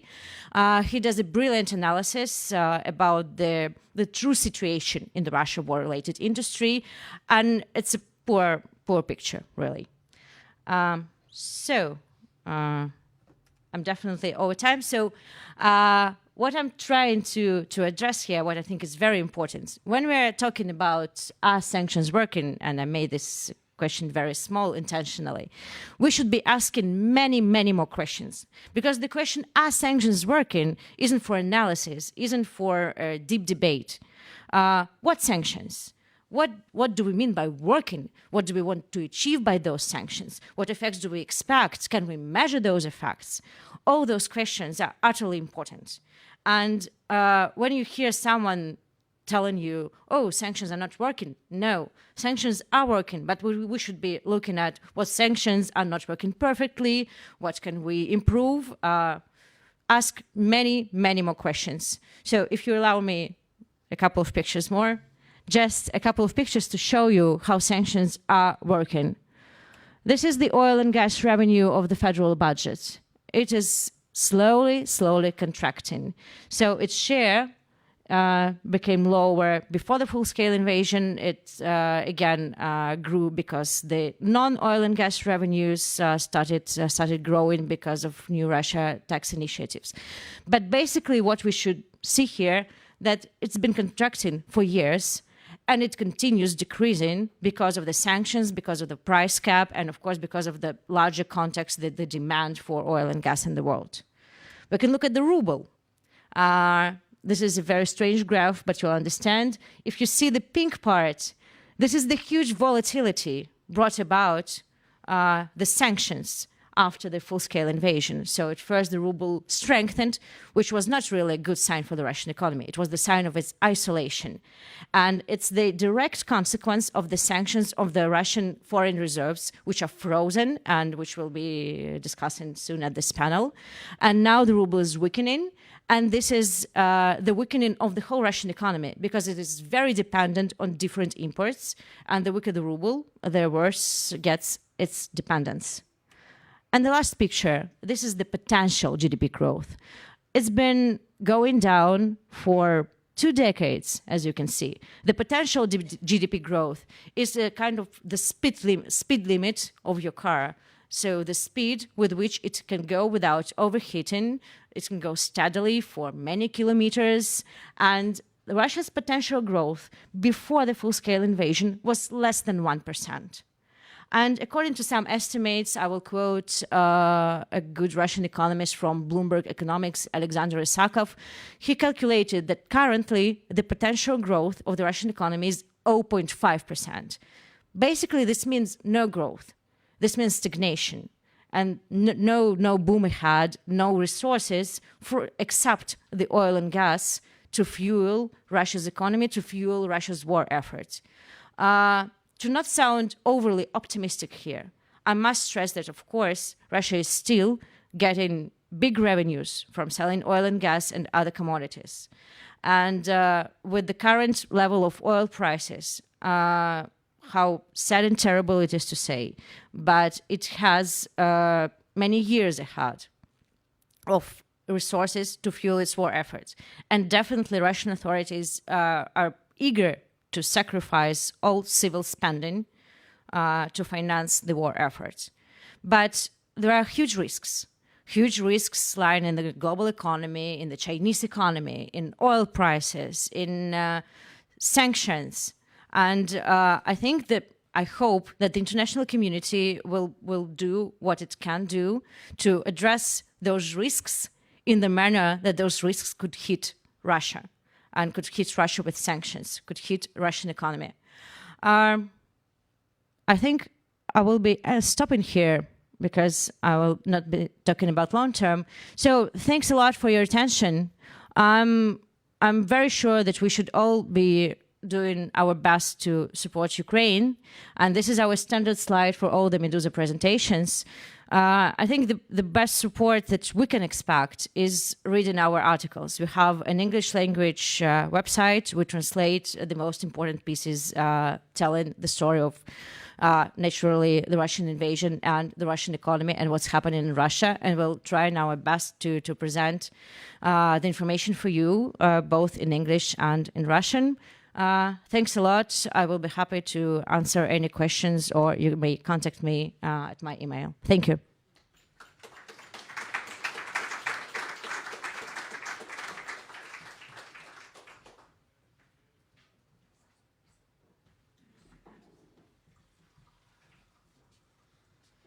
Okay, I can just continue. Right. Okay, so that was super interesting. I just have to be a bit spontaneous and enthusiastic about that. You are also a master, Margareta, I would say. Right, so my name is Åge Borchgrevink. I work with the Norwegian Helsinki Committee. I will try to describe in a few minutes some of the findings of our sanctions project, which we are doing together with a Norwegian company called Korisk and with the assistance of Vik Borrein, a leading Norwegian law firm. So you might wonder why a human rights group is interested in sanctions at all. Our contention is that sanctions, because of a failure of the international protection system, is emerging basically as a serious human rights instrument internationally. There has been a revolution in sanctions, you might say, in that the human rights type sanctions has been established in many jurisdictions around the world. And Alexandra, whom you met at the beginning of this seminar, she is making this point too, that the Russia sanctions are also a milestone in this development of making sanctions an international human rights instrument. They fuse together kind of the traditional restrictive measures the typical sanctions with human rights sanctions, and it's for a fundamental human rights purpose to stop an illegal war. Right, so what are we doing? We are doing a documentation and advocacy effort, basically. And as I mentioned, our key partner in this is a company called Korisk, who has done amazing work based on trade data and on customs data in documenting sanctions circumvention, basically, and how trade flows have changed, how the system is basically working. Because the big picture is that, as Margareta pointed out, to talk about sanctions is a bit meaningless because there are so many of them. For this presentation, the purposes of this presentation, we are talking mainly about export controls, and especially controls on goods that would benefit the Russian war industry and war efforts in Ukraine. That is the focus of the work we are doing. Yes, so our aim is very simple, to try to expose the holes in the sanction net, and by doing so, trying to mend those holes. And for a year now, we have been working on an advocacy effort. We have especially focused on Germany first and then EU. We have not worked so much in Norway, but I will come to Norway at the end of this presentation. So basically we try to work on 4 levels to present our data and our recommendations and analysis on the political level, on the business level, on the level of enforcement, that is, customs authorities, police authorities, and in the media. And I suppose that especially in the media has been kind of the what has taken most of time. I was hoping today actually that Aftenposten was going to have a huge investigation, publish a huge investigation. Obviously they have not done so, but we're looking in the coming days to read about it, and that is an investigation into sanction evasion by companies owned by the Norwegian oil fund. I mean, where they are shareholders. I think that is a very interesting perspective, because Norway's role in the world, I guess to be blunt about it, is primarily as an owner. We are so rich, we own such a lot, and with this wealth comes responsibility. Are we taking it? Not always, I think. picture you see here is from Frankfurter Allgemeine Zeitung, and it shows a little bit about what we are doing. In this article, the journalist is fusing information from Ukrainian authorities and this National Anti-Corruption Agency, who did an inventory over a Russian missile that killed 20 plus civilians in a city called Uman about a year ago. And many of the parts, they come from a big German company called Infineon. And we, or Korisk, was able to trace the deliveries of these components from Germany through a series of intermediaries and via China into Russia. I think this is a good example of how the documentation on the ground and the work we are doing on open sources can come together and provide real evidence chains.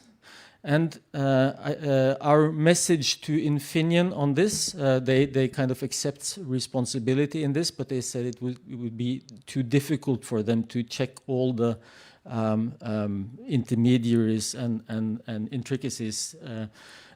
So it is not their legal responsibility, although they say that this is very unfortunate. But our message to business basically is that when you are delivering like this, you are not only possibly liable for violating sanctions, you might end up in a liability with regard to complicity in very serious international crimes. This, after all, was an attack that killed a number of civilians, and it was probably a war crime.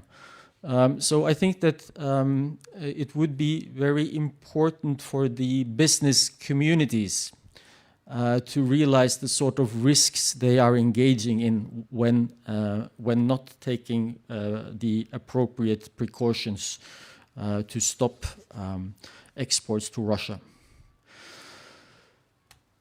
Right, yes, so we did publish a report which is not here, but that doesn't mean we are not willing to distribute it. You can find it at our website. Just take this photo and Google it and you'll find it. Yes, so it's just a brief commercial. I will talk a little bit about the system, how it works, and the kind of the macro numbers involved in this. I would say that what you will see now is kind of a result of the fact that there is no real compliance culture with regard to sanctions in the Western countries yet.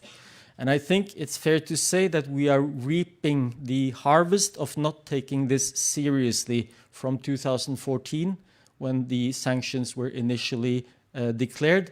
And now, after 2022, when everybody is taking it very seriously, but the culture has been kind of not established in those times. Just a brief example on this, since I have been studying Norwegian oil business, and that is the state-owned company Equinor, our big oil major, was for a very long time the strategic partner of Rosneft, which is the Kremlin's arm in the oil markets, basically, and basically the main funder of what we are now seeing in Ukraine. So this is a very sorry fact that might deserve more attention in Norway, I would say. But at some point, the cooperation between Statoil at that time, which it was called that time, and Rosneft was about developing unconventional oil fields in Russia, in the Samara region of Russia. And this concerns what is known as shale. So it's a fracking technology, very difficult and technologically advanced developments. But this was banned by the sanctions. But Rosneft and Statoil together decided to rename their project, not as a shale project, but as a limestone project. And Statoil changed then the name on the website. Rosneft forgot to do it, but anyway, they got the exception, and so the delivery of technology just continued as before. I think it's a very good example. This is just not. This is just one of really many, but of the lack of culture, and what we'll be seeing now is the kind of result of this. So first, based on the Western trade data, you can see a little bit about what kind of system we are looking at when we are talking about sanction violations and circumvention. What you see here are the basic producing countries where the sanctioned products are produced in the blue or gray blue, and then on the orange or brown orange or whatever, those are the countries through which these goods are passing into Russia. And you can see especially Belarus, Turkey, Kazakhstan, and if the map was a little bigger, you'd see United Arab Emirates as well.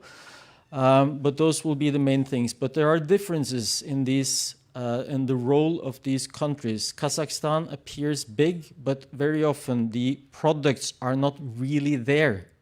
It is kind of a paper type intermediary station. The actual products go directly from Europe to Russia. They just change owners someplace, maybe on the Baltic Sea. Right, so how can we measure sanction violation? So the method that Koresk is using, that we are using in this project, is to make an estimate of the amount of trade that is going to Russia's neighbor that is excessive. That is, it is much higher than you would expect. It is higher than the mean for the years preceding, and it is higher than we put on top of that an extra 20%. And on top of that, we have an excess trade. So you see then that the excess trade is going on in the size of about 1.5 billion euros a month now, but it was even more before. Actually, what you are looking at is a declining trade. I think the message in this is that the sanctions, to a degree, are working, but you also see how much they have been circumvented. So when it comes to supplies of Western goods to Russia, you see the steep decline at the black bar, which is when the war broke out, and then the gradual resurgence when, first of all, the rules were established about what was sanctioned, what was not, and then also the excess trade going to the other Russia's neighbors on top of that. Again, what you see is that there are certain spikes. They are related to the oil and gas price and the money Russia is making. But you do see a trend, a declining trend. So, and I should say that, sorry for all the numbers, you seem a bit, but when you look at this graph and these numbers, it is important to note that these are the numbers in euros, in billion euros. The actual price Russia is paying for the same products is not the same anymore as it was before the war.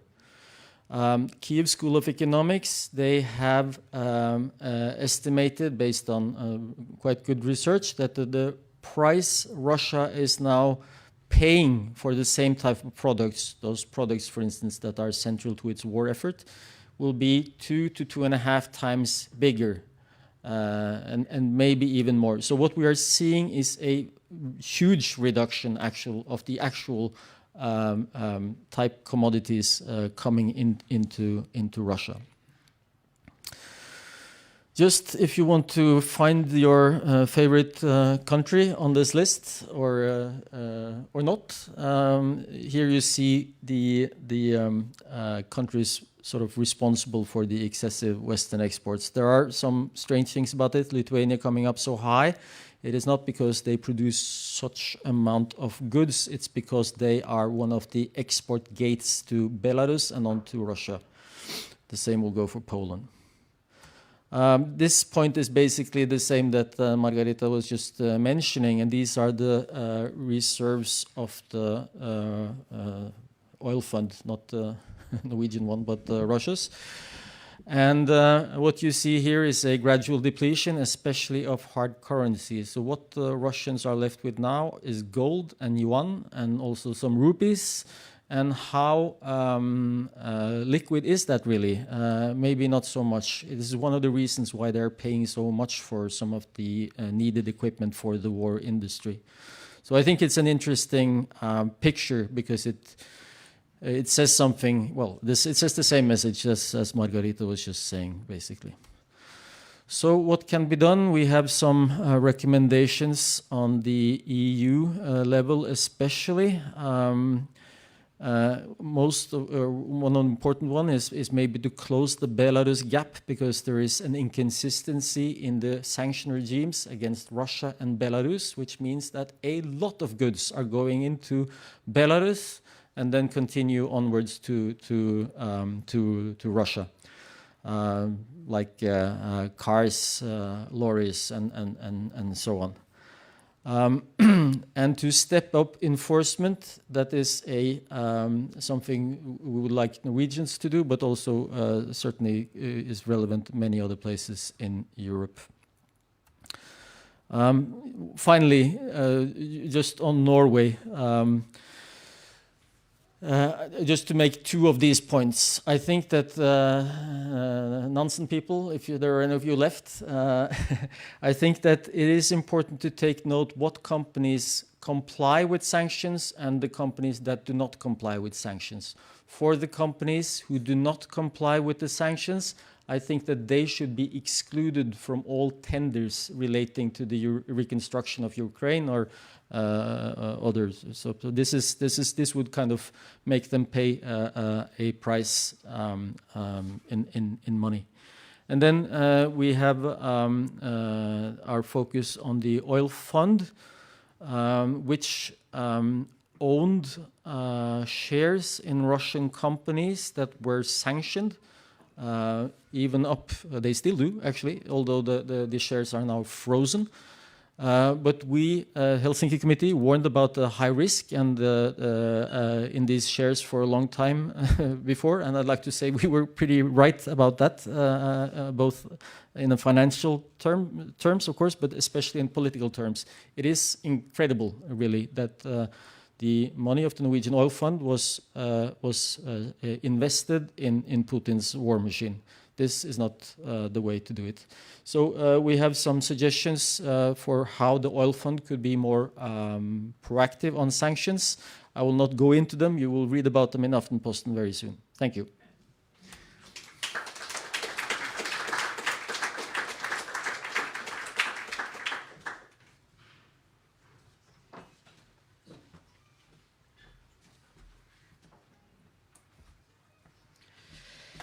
So, dear colleagues, I was asked to speak about the confiscation of Russian assets, but the situation in Ukraine is changing dramatically. It is deteriorating dramatically. So I would like to touch upon a broader perspective and speak about something which is apart from the confiscation, which is super urgent for us.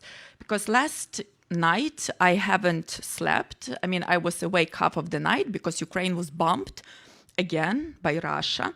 And just yesterday, 3 Ukrainian kids were killed. A 10-year-old girl, 12-year-old boy, and 14-year-old girl.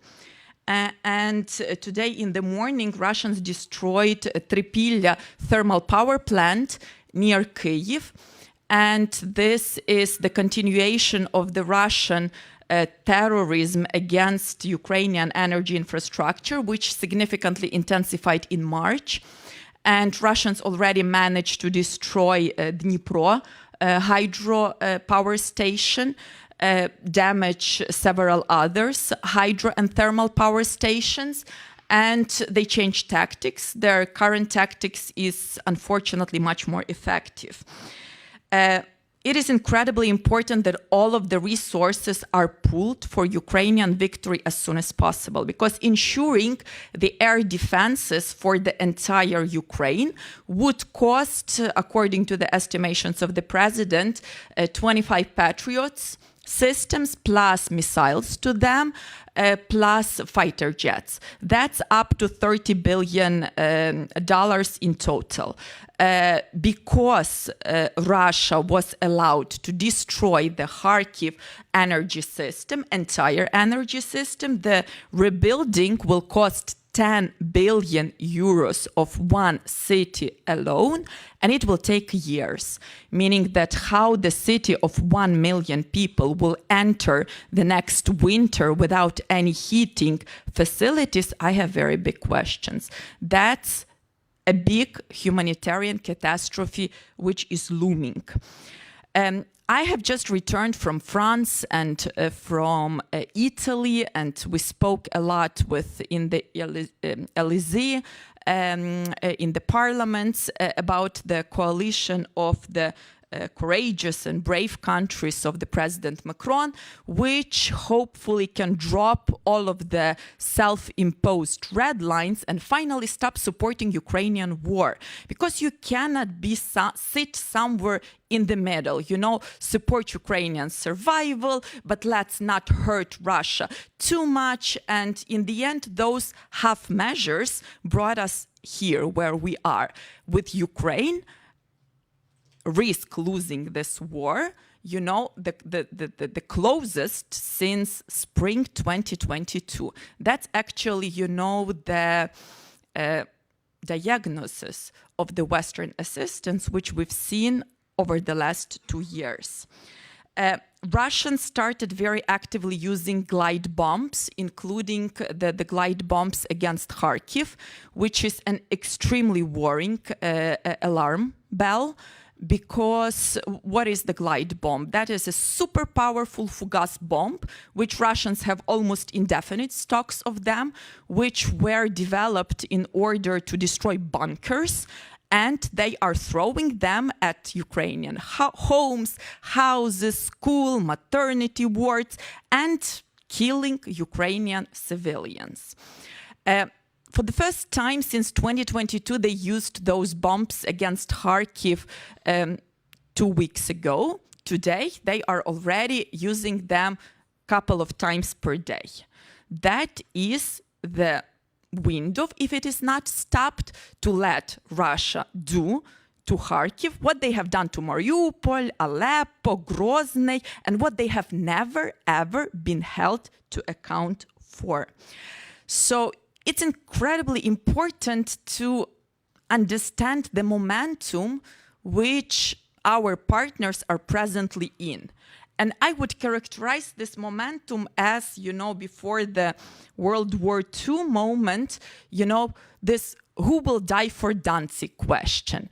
Because our Western partners do not realize that Russia is at war with the West. It is just Ukraine is on the way, because we were not lucky with the geographical stance. And please do not consider Ukraine as a shield, because all those, presentations with the gradual attitude and impact of the sanctions, we as Ukrainians on the ground do not have this time, because we are paying for every day of our survival with a very, very dear price, our best people. And I'm surprised that nobody actually mentioned the real figures which Russia managed to do on selling oil and gas products since 2022-2023, because that's $550 billion. With the incomes like that, Russia can commit genocides indefinitely, first of Ukrainians, then of other nations. And when I'm hearing, that the price cap is bringing, some results, impact, that's a joke. I mean, the price cap should have been from the very start at least 2 times smaller, or economists say that in order for that to have the impact on the Russian war machine, it has to be maximum $10 per barrel. Presently, it is $60 per barrel.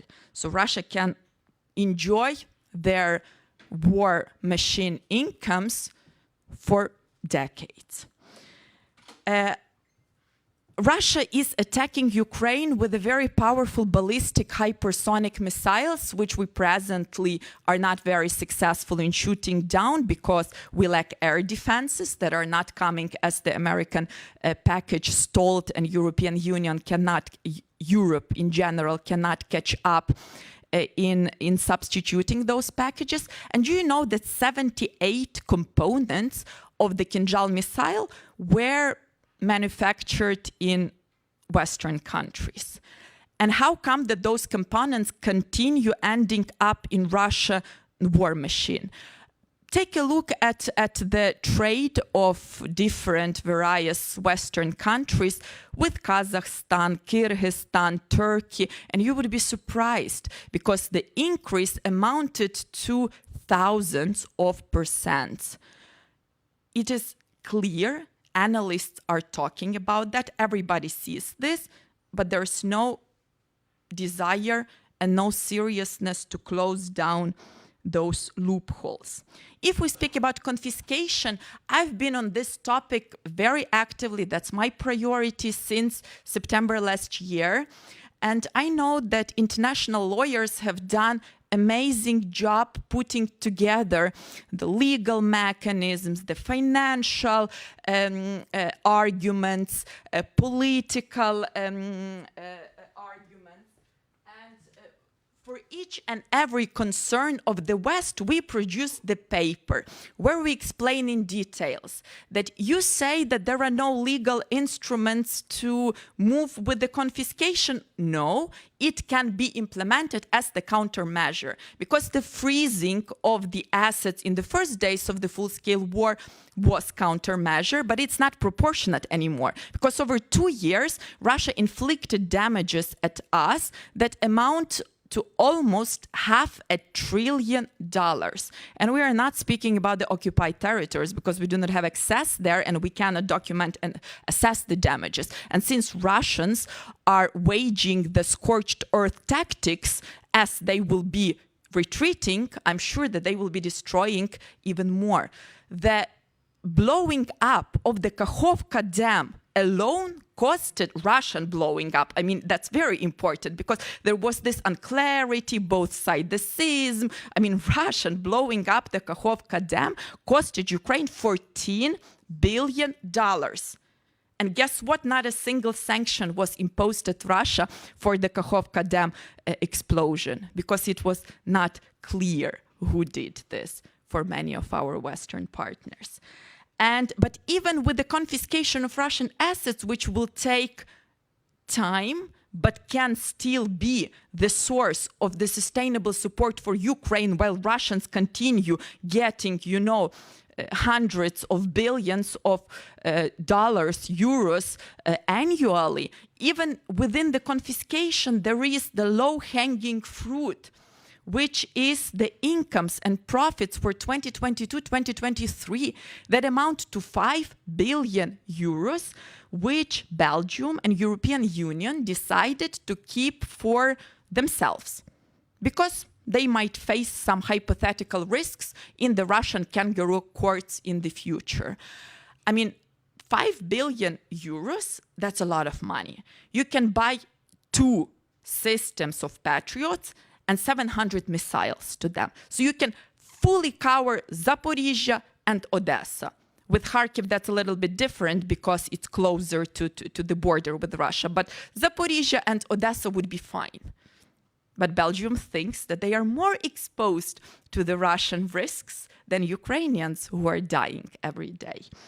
And I think that it's very important that the West finally get serious with this war, because it is genocide.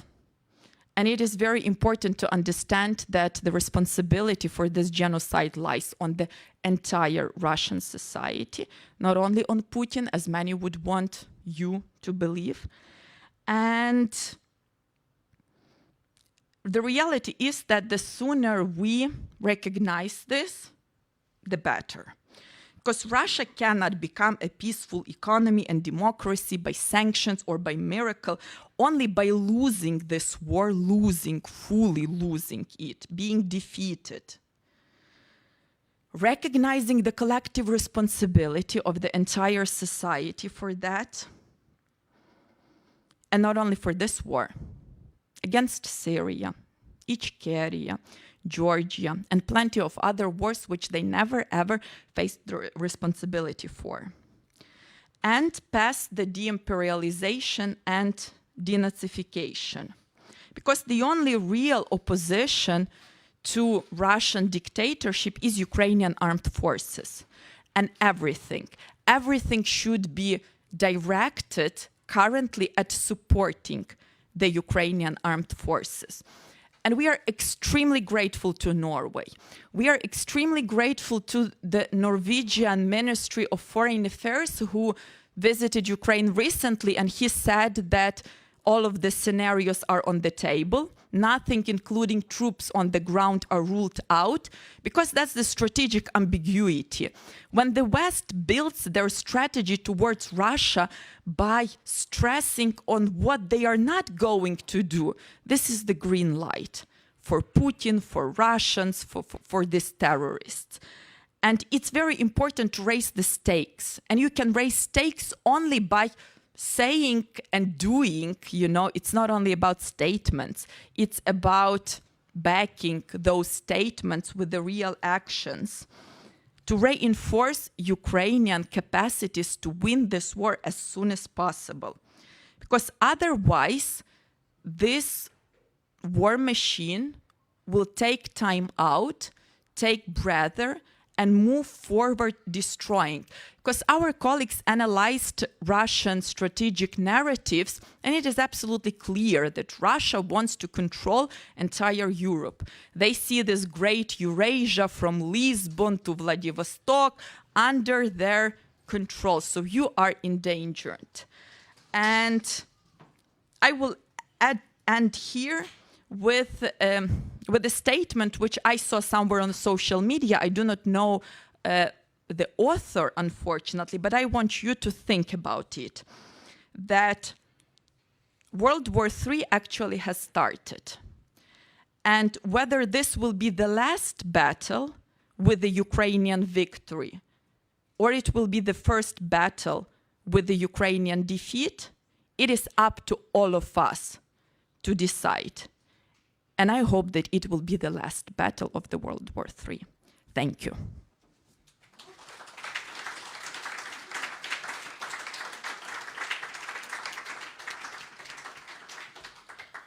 Thank you very much to all the three presentators that have just been, especially to Olena Halushka for giving us that sense of urgency, because it is urgent. It is now more than ever, which is the title of this conference. Unfortunately, we have run out of time, so we don't have much time for questions, but we'll have lunch about half an hour. We'll be back here at 12:35. And so please just, and after the break, we'll begin with a short video about the documentation work that the NHC is doing in Ukraine. So please, a big hand of applause to our three panelists, and see you after lunch.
Okay, everyone.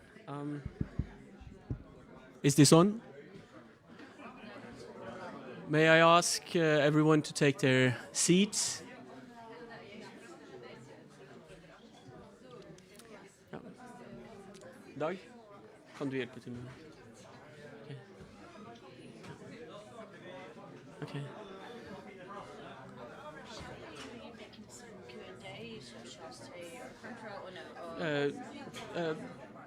Yeah, you could just stay here, and when it will be questions, there might be some questions for you as well. Yeah. Yeah, true. Okay. Okay.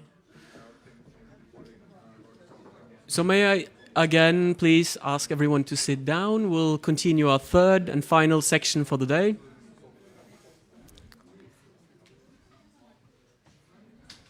Thank you.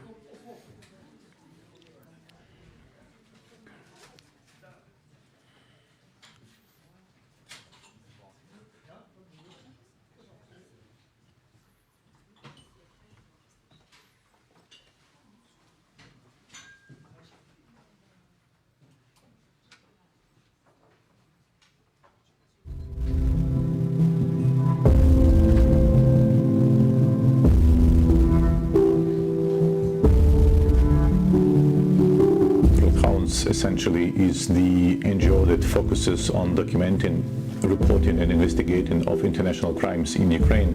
Interview people, collect their testimonies, to observe the crime scene, to make photo and video footage of the damages and of the consequences of the crimes. The picture we saw there was quite dramatic in a way, even for us, the intentional killing of civilians.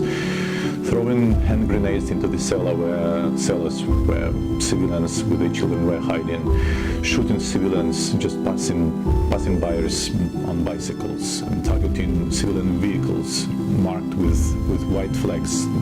We in the Norwegian Helsinki Committee strive to hold those responsible to account. Together with local partners, such as Truth Hounds in Ukraine, we collect evidence and store the material in the IDOC database. We analyze the material and provide case files so that the suspects can be sanctioned or prosecuted. Together, we can honor the memory of the victims and fight for justice.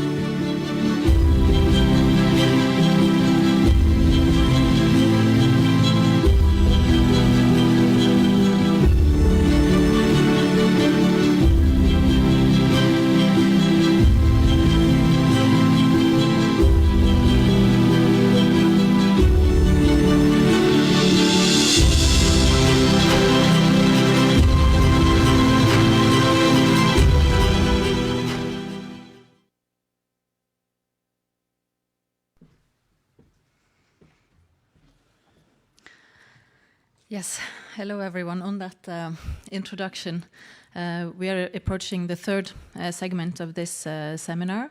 We will now talk about the war crimes, the kidnapping of civilians, and the documentation of these crimes, and the accountability that needs to be in place to hold those responsible to account.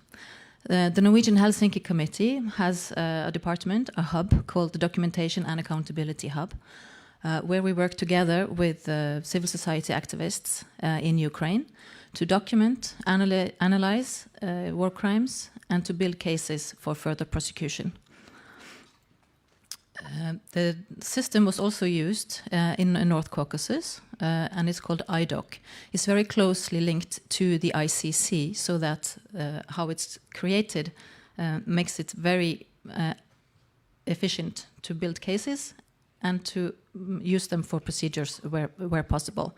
It can be the European Court of Human Rights, ICC when that time comes, and for national court procedures.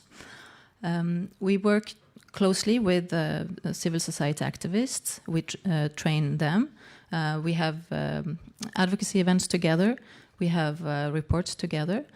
And we hope that together we can achieve justice for at least some of the victims and survivors. And for us, the documentation work, it's time consuming. It takes a lot of time and it's very thorough work that needs to be done. But it's important. Many have said that the war in Ukraine is the most documented war in history. But it's not, that's important. It's a good thing. And even if not all those cases reach a sentence or a closure in any court, the memory of the victims has been saved and is for eternity in that database. And the memory of what has happened is there. So for Ukraine, of course, it's a huge caseload now waiting to be addressed to deal with some of the atrocities that have taken place. And we are also working together with local partners and with the Prosecutor's Office of Ukraine to alleviate this burden, to make it easier with some of these digital tools that we have available.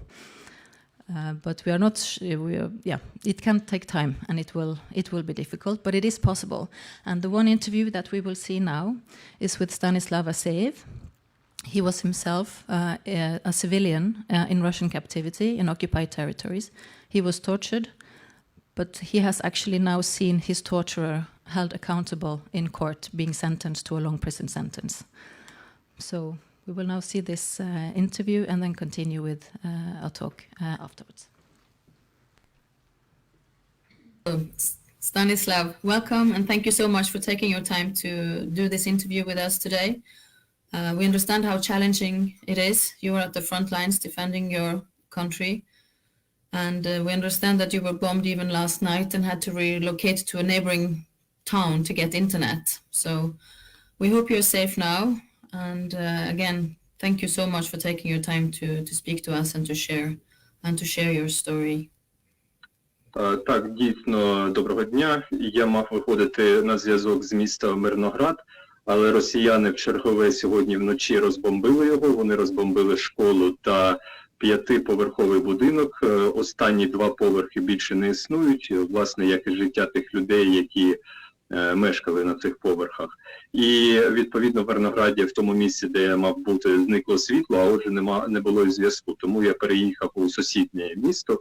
Я не скажу, що тут безпечніше, тому що це всього 10 кілометрів від Мирнограду, але принаймні тут є світло, а отже є і зв'язок. Ну і пробачте за деталі, якщо чесно кажучи, звісно, оскільки я вже вибрався на цю зустріч, то я користуюсь нагодою просто помитись і випрати речі, оскільки, знову ж таки, тут є така можливість, тому я радий нашій зустрічі ще і з цієї причини. Thank you so much. We have this event in Norway today dedicated to Ukraine and the developments there. And this last panel that we are taking part in now is on accountability. And your case is truly unique and powerful in this regard. It's difficult to imagine your journey starting from being an undercover journalist, then being captured, tortured, being able to recover from that, and now even seeing your torturer on stand and actually sentenced. Can you tell us a little bit why you wrote your book about this and how it was used in the court procedures? Ви знаєте, написання книжки «Світлий шлях» «The Torture Camp on Paradise Street in English» це не був процес в художньому сенсі цього слова, це була психотерапія на початку. Мені просто необхідно було перевести той стрес і суїцидальні думки, які в мене були в ізоляції, в цьому сучасному концтаборі, на папір, аби їх побачити, відрефлексувати і не зробити того, про що я думав багато місяців в ув'язненні.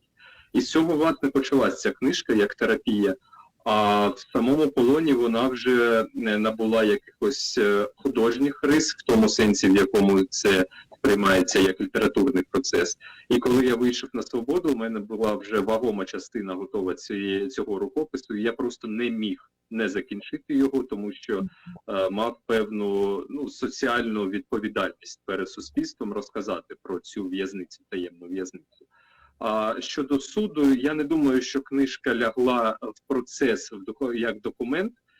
Я думаю, що суддя міг використовувати її для того, щоб зрозуміти, про кого взагалі йдеться, коли ми кажемо про цього Палича, головного коменданта ізоляції. І я буквально дійсно зачитував фактично ті папери, які були в книжці, присвячені саме його злочинам, але це було неформально. Тобто сама книжка, я думаю, що як документ до судового процесу не долучав. But you took part very actively in the court proceedings and testified about your experience and what happened to you. Так, звісно, я був одним з 21 потерпілого по справі, судовій справі, і ще декілька було свідків, але всього був 21 потерпілий. І я давав свідчення, в тому числі і як свідок, і як жертва цих воєнних злочинів, які відбувалися в ізоляції. The main perpetrator that we are talking about now is the former head of Izolyatsiya prison, Denis Kulikovsky, or nickname Palich. He has now been on trial in Kiev, as we talk about, and he has received a 15-year jail sentence. How about this process that actually led to him being accused and put on stand and now finally sentenced, actually with a fairly long sentence? Do you feel that justice has been done in this case to you and the other victims? Ну, ви знаєте, я сприймаю категорію справедливості, justice, трішки інакше, мабуть, ніж класичні правозахисники чи юристи, тому що я уявляю цей процес з точки зору людини, яка в 17-му році восени вночі стояла на колінах, закинутими за голову руками, і яку просто били ногами по наказу цього Палича. А Палич сидів напроти мене абсолютно п'яний і насолоджувався цим процесом. І от якщо подивитись на його суд у Києві 2023-2024 року, з того 2017 року, то це видається абсолютно неможливим. Тієї ночі в ізоляції навіть подумати не можна було, що колись ця людина, цей Палич, опиниться на суді у Києві за ґратами. І тому для мене це величезна сатисфакція і, власне, доказ того, що неможливо інколи все-таки трапляється. It's a very tough story, and it's a great effort from you to share it and to let more people understand that. And as you mentioned, this didn't happen after the full-scale invasion. This is something that has been going on for many years. This treatment, which is very important and something that we want to underline with this conference as well. That this war actually started in 2014, and this horrible treatment of people has been going on for this period of time as well. And our work is part of documenting and talking to people like you, documenting what has happened and trying to bring justice to it. One part is being able to talk about it, another part to document the evidence and then to use it in some sort of procedure to achieve justice. So what has it meant for you personally? You mentioned that the book was some sort of a therapy and this court procedure as well. How has all this whole process meant for you personally? Ви знаєте, це дуже дивне питання, тому що коли я вперше прийшов на суд, для мене це була як театральна вистава. Це було абсолютно сюрреалістично побачити цю людину за ґратами, а себе посадити з цього боку барикад, так би мовити, так? Бо багато років було навпаки. Він відчиняв нам двері і зачиняв, а ми були в камерах. Тому я сприймаю цей процес не тільки з юридичної, правозахисної точки зору, а з екзистенційної. Для мене це надзвичайно важливо як для жертви його злочинів. І взагалі-то, якщо без зайвої скромності сказати, то, звісно, це унікальна історія, коли жертва через багато років знаходить свого ката та ще й в столиці своєї держави і змушує наші спецслужби його таки заарештувати. І в цьому я, можливо, трошки випереджу, якщо у вас є такі питання, я хотів би подякувати і Христо Грозєву з Білінгкет, який долучився до цього процесу, вибачте. І Роману Червінському, нашому полковнику, якого також сьогодні, на жаль, судять, як на мене, за абсолютно політичною справою. Але ці дві людини зіграли величезну роль в тому, що Палич Куліковський опинився на сьогоднішній день за ґратами. Mm-hmm. No, it is also a good experience to see that something actually can be done, and that your case can be an example for others. You are even now, as we mentioned, at the front, and you're actively fighting, but you're also a writer and an activist, and you have other initiatives.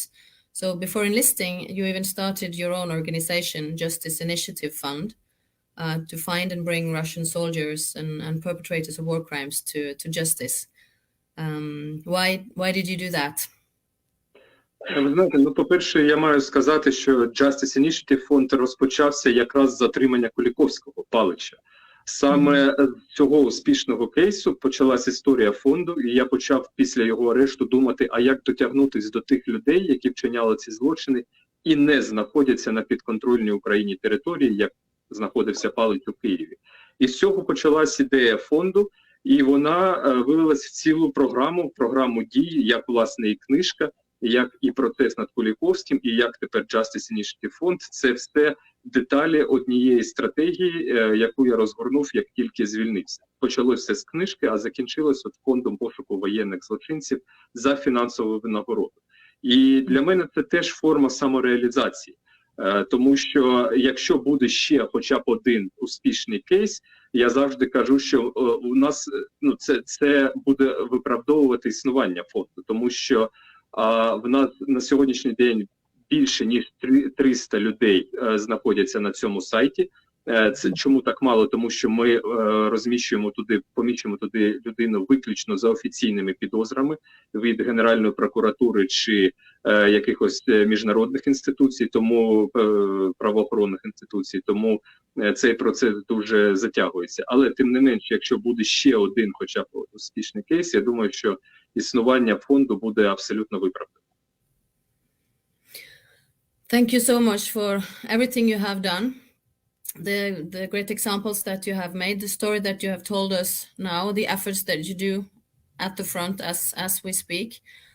We hope we can work together also in the future to ensure that more people return from captivity, that they are not subject to torture over a long time, that we can achieve some sort of justice, and hopefully the war will end soon.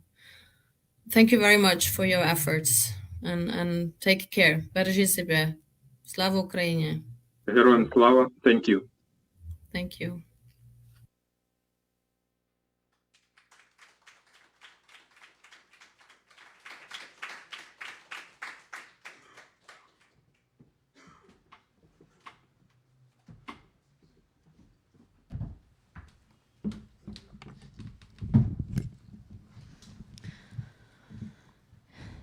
Yes, it's moving stories that we work with, and it describes what we're actually up against here. The finalization of what we heard in the end, just before lunch break, and now this interview shows us what is actually taking place in Ukraine as we speak. Regarding that, also this will be possible to ask questions afterwards to the whole session, because we didn't have time before lunch, but we will get back to that afterwards. Ola Reshetilova, you are from the Media Initiative for Human Rights, one of our partner organizations in Ukraine, working on documentation of these horrible war crimes. You have past as a journalist. You have been covering various issues, also in difficult situations, and now you use those skills as a journalist to talk about important issues that need attention in the world today, including that of civilians in captivity or civilian hostages, as we saw as an example of. Welcome to us. It's glad to have you back. You were here also in September launching a report that was a result of some of our joint efforts with the IDOC system. So we're very glad to have you back as well. looking at this, the situation of Aseev, it's unique in many ways, but not.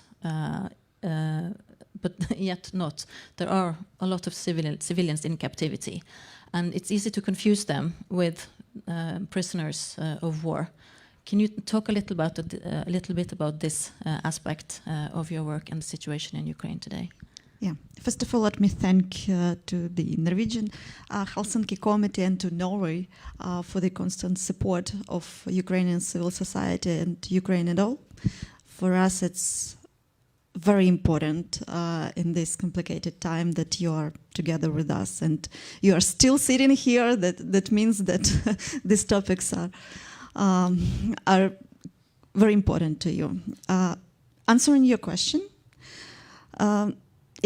this is also a very complicated issue about civilian hostages or civilian detainees, how to call them.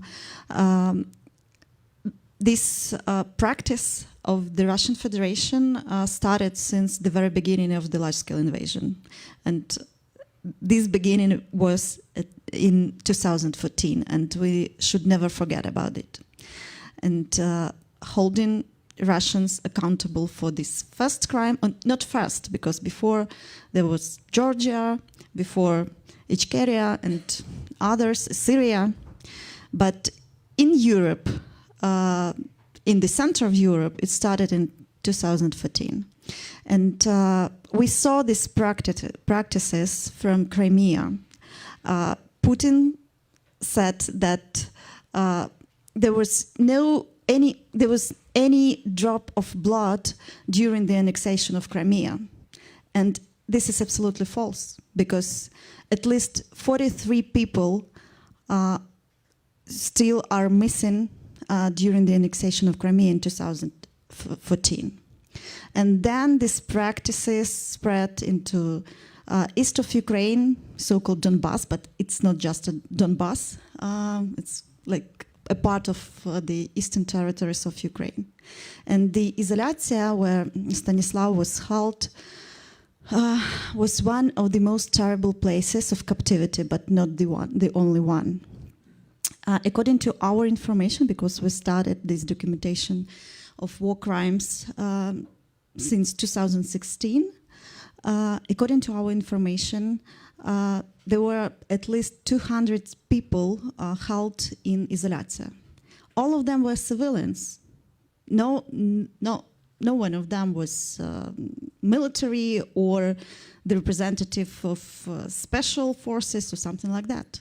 All of them were civilians who tried to oppose the occupational authorities, or just as Stanislav wrote some tweets or posts on Facebook or something like that. Some of them just liked those tweets, not more. But many of them, all of them were severely tortured to death, and we were acknowledged about the extrajudicial killings there, and so on. So when we are talking about Russian war crimes, or even crimes against humanity, they started not in 2022. They had these practices long before, and just spread these practices on the newly occupied territories. This is very important to remember. And but back into those times before the large-scale invasion, I'd like to remind you that there was no clarity about what that was the international armed conflict. There were a lot of discussions that it could be civic war in Ukraine, it could be internal conflict. The prosecutor of the ICC couldn't decide, and they coin a new category of conflicts, like internal conflict with the science of international, something like that. And I think in 2021, I was participating in one of the international conference, and one of the international organizations which had been documenting the war crimes in Ukraine since 2014, told that they couldn't see signs of the international conflict and the signs of effective control of the Russian Federation on this eastern part of Ukraine, occupied part of Ukraine. And then we decided that we have to prove this effective control because it was obvious for us, for Ukrainians. We saw Russian presence there, we saw their officials there, we saw their militaries there, but international community didn't. So we decided that we can prove this through quasi-legal system created in the occupied territories of Donetsk and Lugansk region. So we started to search. We saw that many judges were appointed from Moscow there in Donetsk, for example. We saw the Russian lawyers who are lawyers who are more prosecutors than lawyers, let's say. And we understood then that those enforced disappearances and arbitrary detentions, they were like an instrument of establishing the occupational authorities in the occupied territories. And when the large-scale invasion started, we understood clearly that they would be doing the same on the newly occupied territories. But the scale of their crimes surprised even us. As for now, we identified 1,660 civilian detainees who are still in Russian captivity. And this number, of course, isn't final because we can't get enough information from the occupied territories because first of all, it is dangerous for those who remain there, and Russia doesn't recognize that it keeps civilians, and nobody has access to those places of captivity all over the Russian Federation, including the ICRC. So this number could be much higher. We assume that maybe in 5 or even 7 times. But the problem is that, as I said, nobody has this access. We identified more than 100 places of captivity all over the Russian Federation. And they hold those people, civilians, together with prisoners of war. Of course, it is forbidden from every legal point of view. But for them, it's like usual Russian practice to create a mirror reality when they deny all the rules that humanity created during the last centuries, and we have to prove to the internationals that they keep civilians illegally, that those civilians aren't prisoners of war, they aren't isolated civilians or something like that, and my last discussion with one of the international experts was about that those civilians could make a threat for Russian occupational authorities. And this is very weird argument for us, because let's imagine, I hope that this will never happen, but let's imagine that Russia invade Norway for a moment. You are under the same threat because they're also your neighbors. And let's imagine what would civilians, Norwegian civilians do? Will they oppose the occupational authorities? Will they try to, I don't know, will they be glad to see Russians here? Of course not. No, Ukraine, I don't know, maybe 1 or 2% of Ukrainians was happy that Russia invaded Ukraine. And they are mentally they are Russians. But mostly Ukrainians, of course Ukrainians opposed and are opposing the Russian occupational authorities. And even in their mind, because of course they were in fear. And this was the reason why they start detaining those people, but not just detain to isolate. They are torturing them all the time. Just now, when we are talking, someone is tortured in Russian prisons. Someone could be killed because for, I don't know, last maybe 3 or 4 exchanges of bodies of militaries, we saw the bodies of civilians who were killed in captivity, even those who were whose captivity was confirmed by the ICRC. So a lot of people are slowly dying in Russian captivity. All of them, absolutely all of them, are severely tortured, are raped, men and women. And nobody can do anything with that because there is no rule what to do when one side of the conflict is acting like this.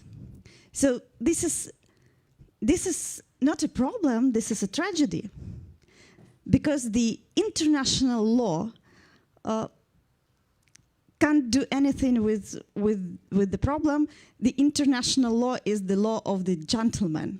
When one is acting another way, like a rebel, so you won't do anything with it. And talking about justice, I'm sorry for talking too long. Talking about justice, we also monitor all the trials in Ukraine related to the war, to the armed conflict. And of course, we will monitor this case of Palich Kulikovsky because we knew about him since 2017. And of course, it was a very resonant case in Ukraine. And this is one of those that end, let's say, happily. Because so many victims felt this satisfaction that he's in jail and justice happened. But unfortunately, in many other cases, the justice is happening too long. And I just want to show you our last analytical report about the motivation of survivors to be a part of justice.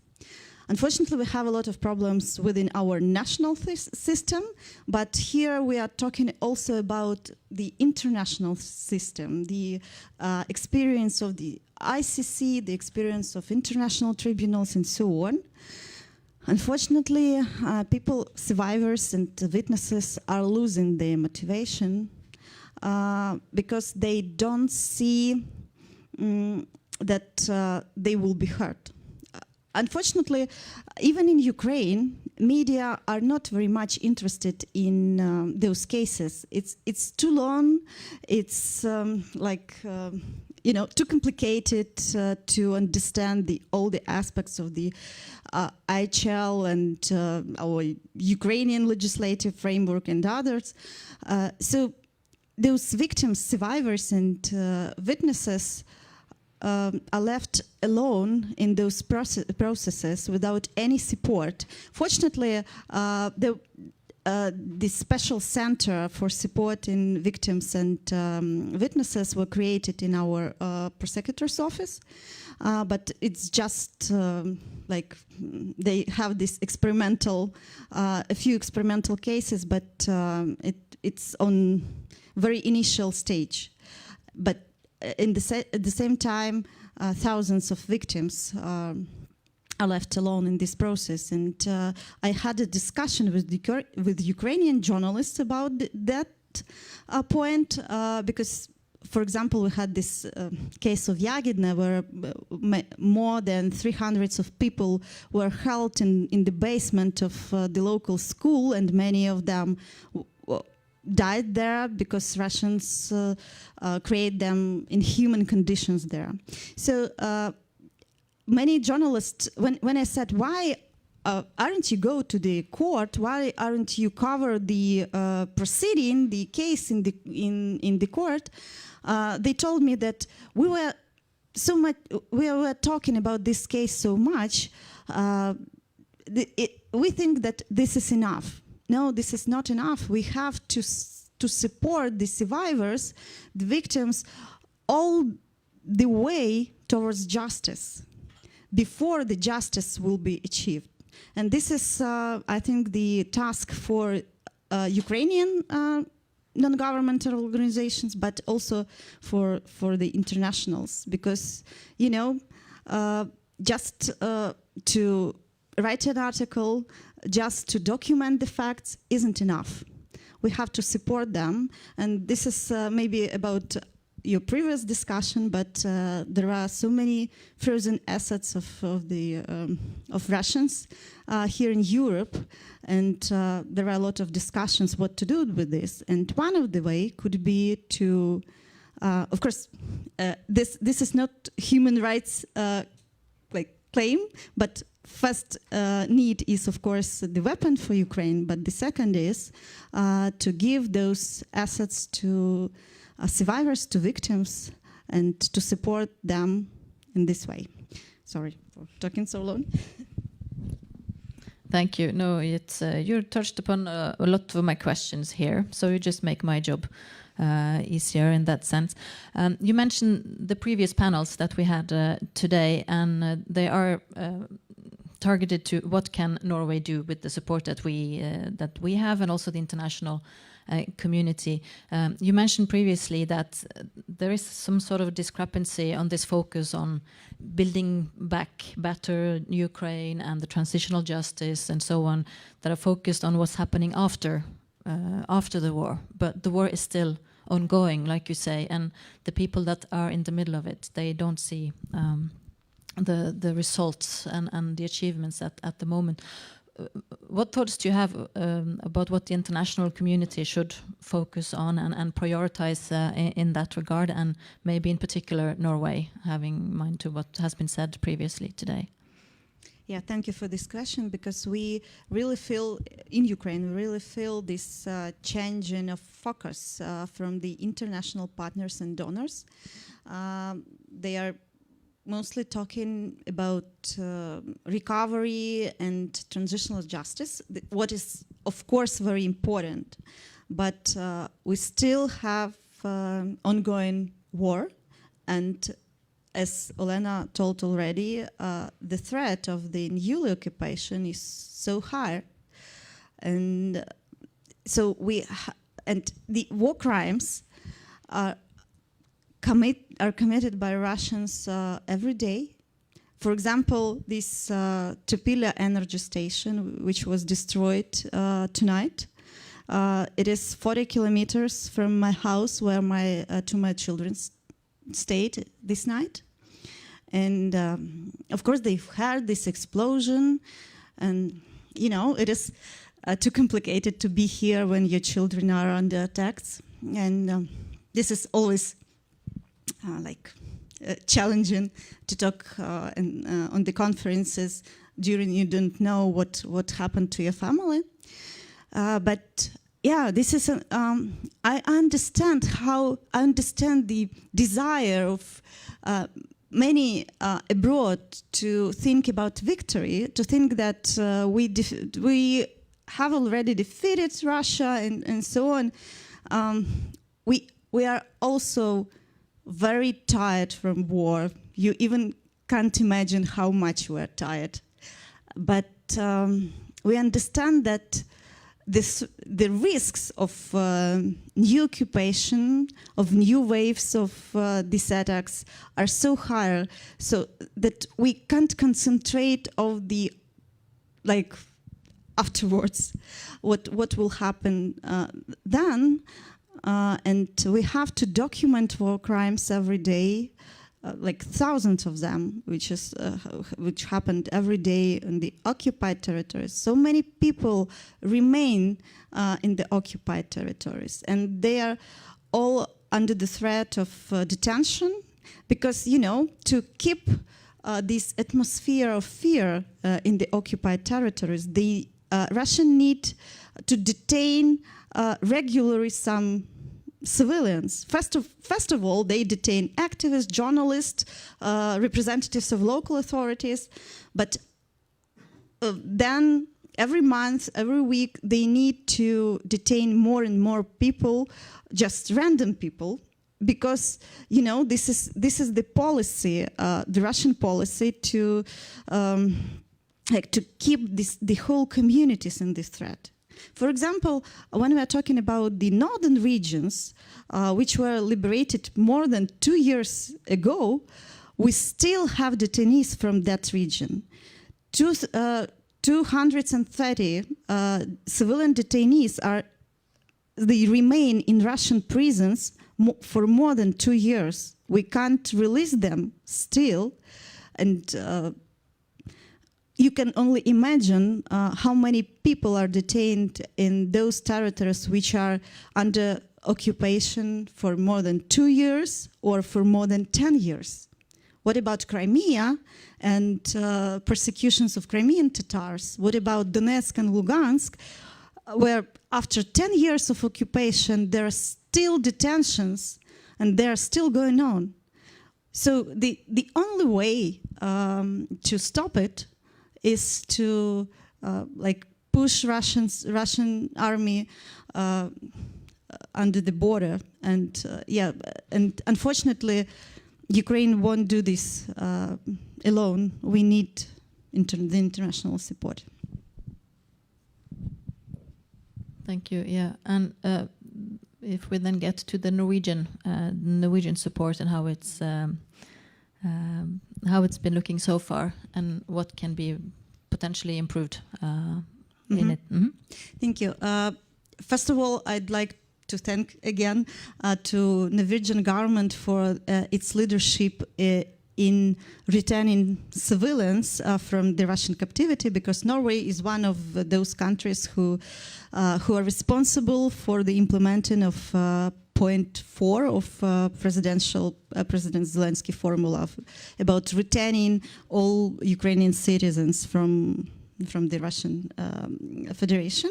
So this leadership is very important for us, because we know that if Norway takes this responsibility, that means that we achieve this success. But to fill this leadership with very certain actions, we propose to establish the Center for Release Civilian Detainees here in Oslo.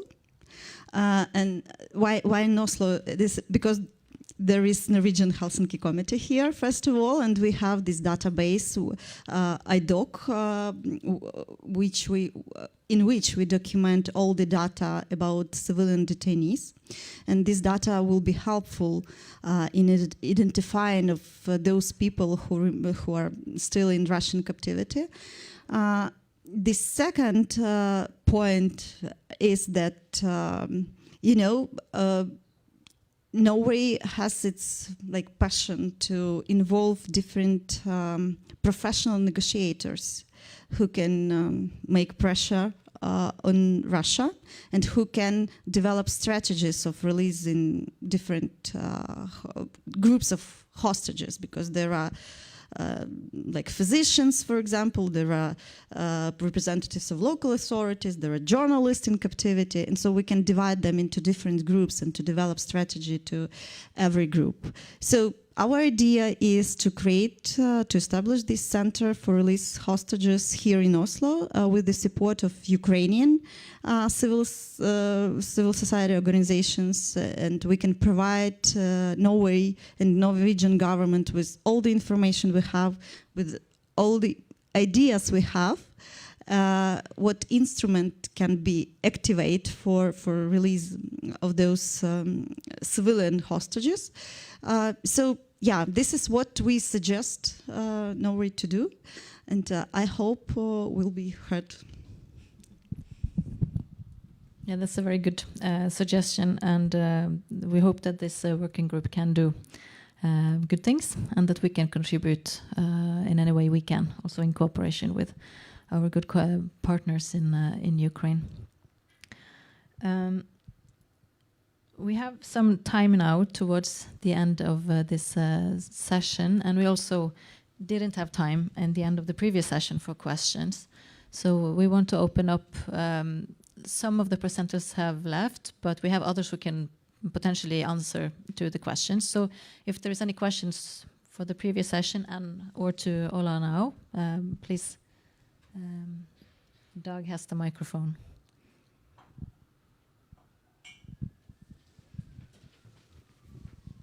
I just like to ask you, what about these children's as kidnapped of Russian? Is this somebody looking for there, or is this just finished? Yeah, thank you for mentioning this, because this is the other way of persecution of civilians, and of course this is a huge problem for Ukraine, because thousands of children were deported, and to return them is a huge problem. But after the arrest warrant by the ICC was issued, and after the report of the Moscow mechanism of the OSCE,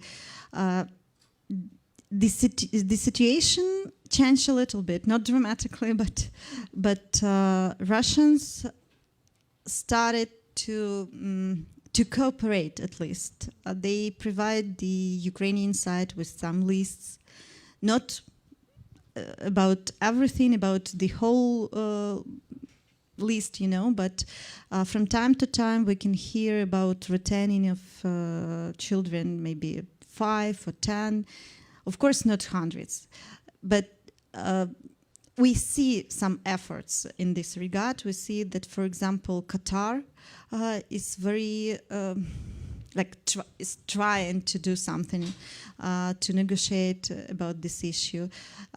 We try not to talk about this loudly, not to interfere this process, but yeah, I can say that something is going on. Some children are returning, and but this some of them were deported for more than 2 years, and their mentality for that time was changed. Unfortunately, they managed to do this, and of course, those children and their families need rehabilitation, and yeah, this is very complicated issue and a challenge for the Ukrainian government, how to create surrounding for them, how not to so they had so many traumas, how not to re-traumatize them again, and so this is very complicated. And what will happen with those children who stay there for much more time? This is a problem, and this is the crime they committed that did so much harm for for generations, so I don't know how will we deal with it but I think there are a lot of NGOs who are working on these issues, and even our ombudsman created the special center for returning children, and they deal with this. So yeah, there are a lot of very good people who are thinking about it, and both representatives of civil organizations and officials. Yeah, thanks so much for sharing this very important information here with this audience. I very often get an impression that even though Russia's full-scale war in Ukraine is one of the most documented wars, there is still not enough information on what's really happening. And at least here in the Norwegian society, very often people do not really understand the tragedy of being under occupation. It's not about the territories going back and forth and who controls the territories, but more about what's really happening to people in the territories. And I believe that it's really under-communicated what the tragedy really is. And sometimes, well, we often say that we hardly know most of the facts, what is happening, what is now called temporarily occupied territories, but we do know what was happening on the territories that have been deoccupied, particularly parts of Kherson and Kharkiv regions. Would you probably use this opportunity to present some of the facts, just to be more concrete, because then we know the amount of prisons, what people have been through. What have you discovered when you came to the occupied territories? Because that probably will give an even better impression for the Western societies of what is really happening there where we do not have access. Thank you. Yeah. Thank you very much. And I'll answer your question, but before I'd like to say that even the facts that we know from the occupied territories are so awful that I can't even express how it is. For example, when we are talking about deported people, this is more or less known issue. But what happened to those children who are still in the occupation? For example, we had the case of murder of 2 teenagers in Berdyansk region. This was the case of our NGO. We in 2022, I think in fall, we got a request from the mother of one of teenagers who disappeared in Berdyansk. This is Zaporizhia region, which is occupied now. So we received this request and started looking for this teenager. His name was Tigran Oganisyan. He's originally Armenian. And after 5 days, he was released. As we knew, he was in the basement of the local police station. He was tortured. Russians imitated his killing and so on. Because they thought that Tigran and his friend were collaborating with the Ukrainian authorities and Ukrainian armed forces. And they start proceeding against those teenagers, but we tried not to do this case public.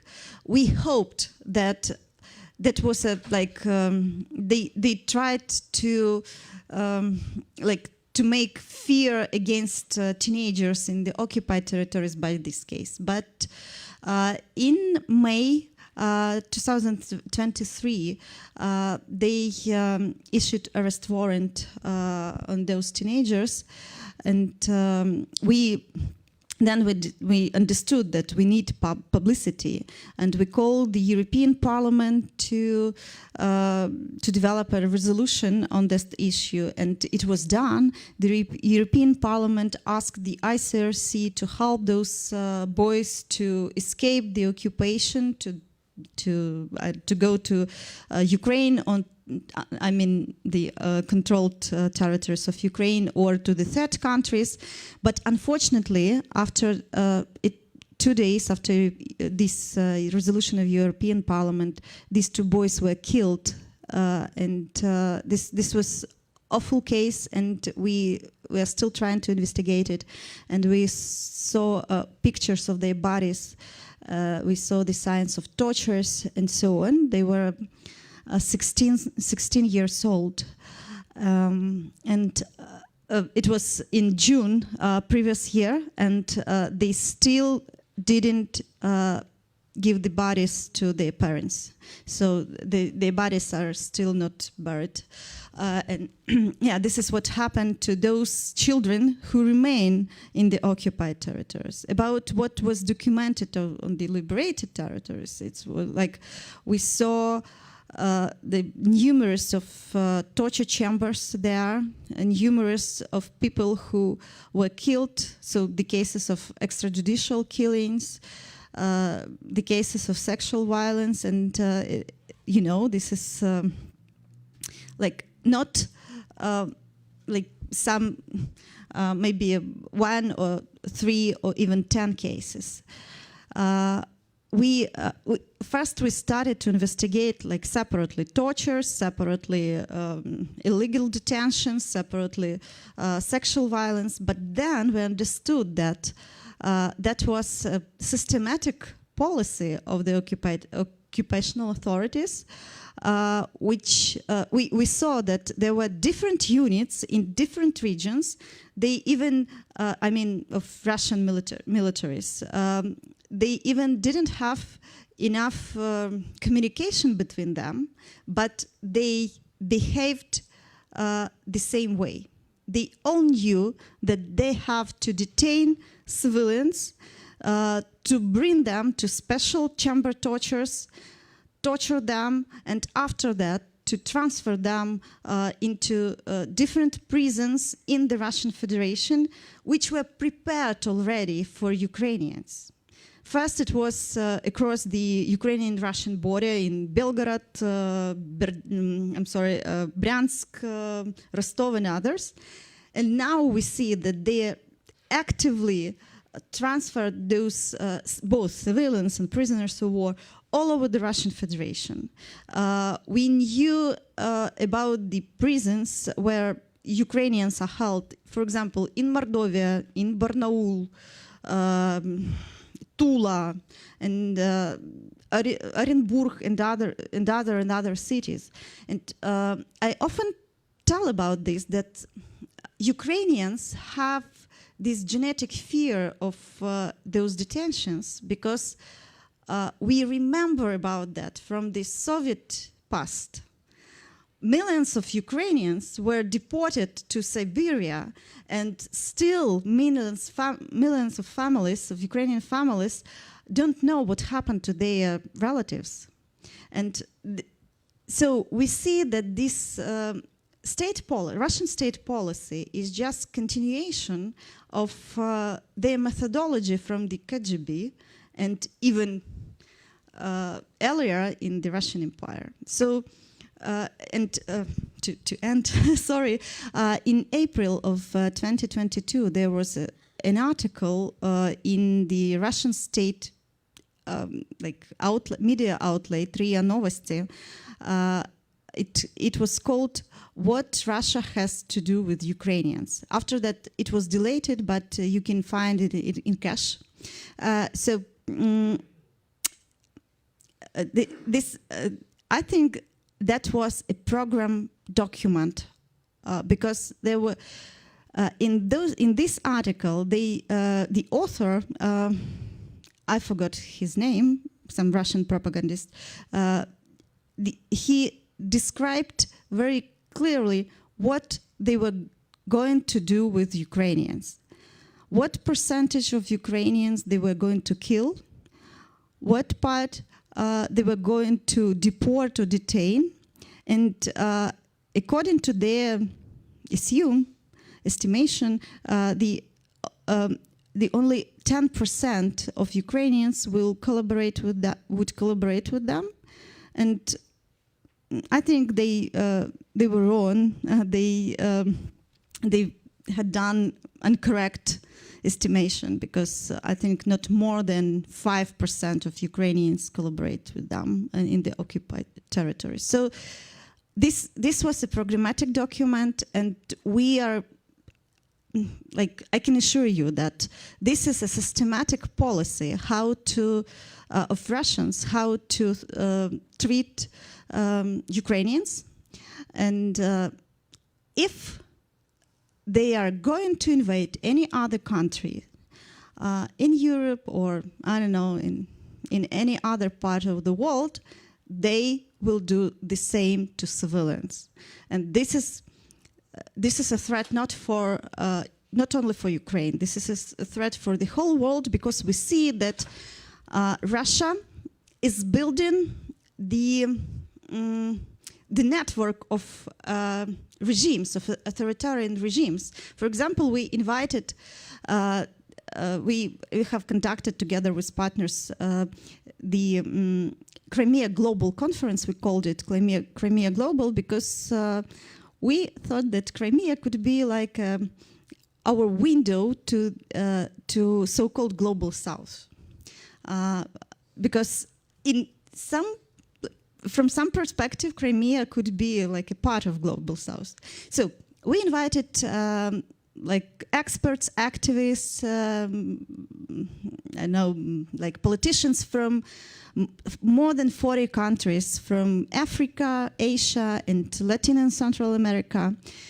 And one of those activists, he was from Nicaragua. He was imprisoned by Nicaraguan regime for 4 years.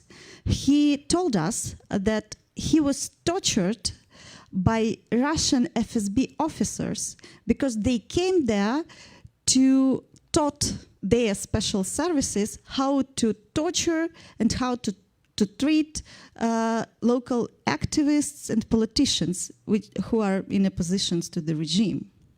So the only thing that Russia can export is torture and fear. And the same we see in Africa, in Sahel region, for example, where the activities of the Wagner group are so, we see it so often and so on. So Russia tries to build this network of authoritarian and totalitarian regimes, and this is a threat for the international community. So we have to not just document all those crimes, but to search, to learn it, to understand the patterns, and to think how we can oppose it. What changes should be done to the international law to prevent it in the future? So this is very challenging for the international community, but we must do this because this is a threat not only for Ukraine, as I said. Thanks. Thank you. Thank you very much for drawing all these lines to this important, although sad, conclusion. I pass the word on now to Berit to close off. And thank you so much. Thank you.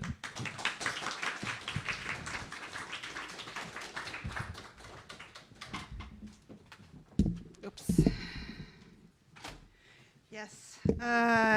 Thank you so much to everybody who came here today. I think, Alena, you sort of framed everything, even though it was in the middle. It framed everything what this is all about. It is about the human suffering that Ukrainians are going through every day, and that we have a responsibility to do something about it, and that there are actually things we can do, and we can do things better. We can sanction, but we can sanction better, more efficiently. We can deny Russian income, merchandise. We are human rights organizations. We don't talk about weapons much, but obviously Ukraine needs to be able to defend themselves. And we all need to understand that this is not only about Ukrainians, it's about our values, it's about one system trying to defeat our system, which is about dignity, democracy and human rights. And it's going on in our neighboring countries. We cannot forget that, and we have to stand up for it. Thank you so much. I wanted also to mention that Ayana here and her colleague will be, and now I've lost it. Where is it? It's the Ukrainian, Björn, you can talk about it.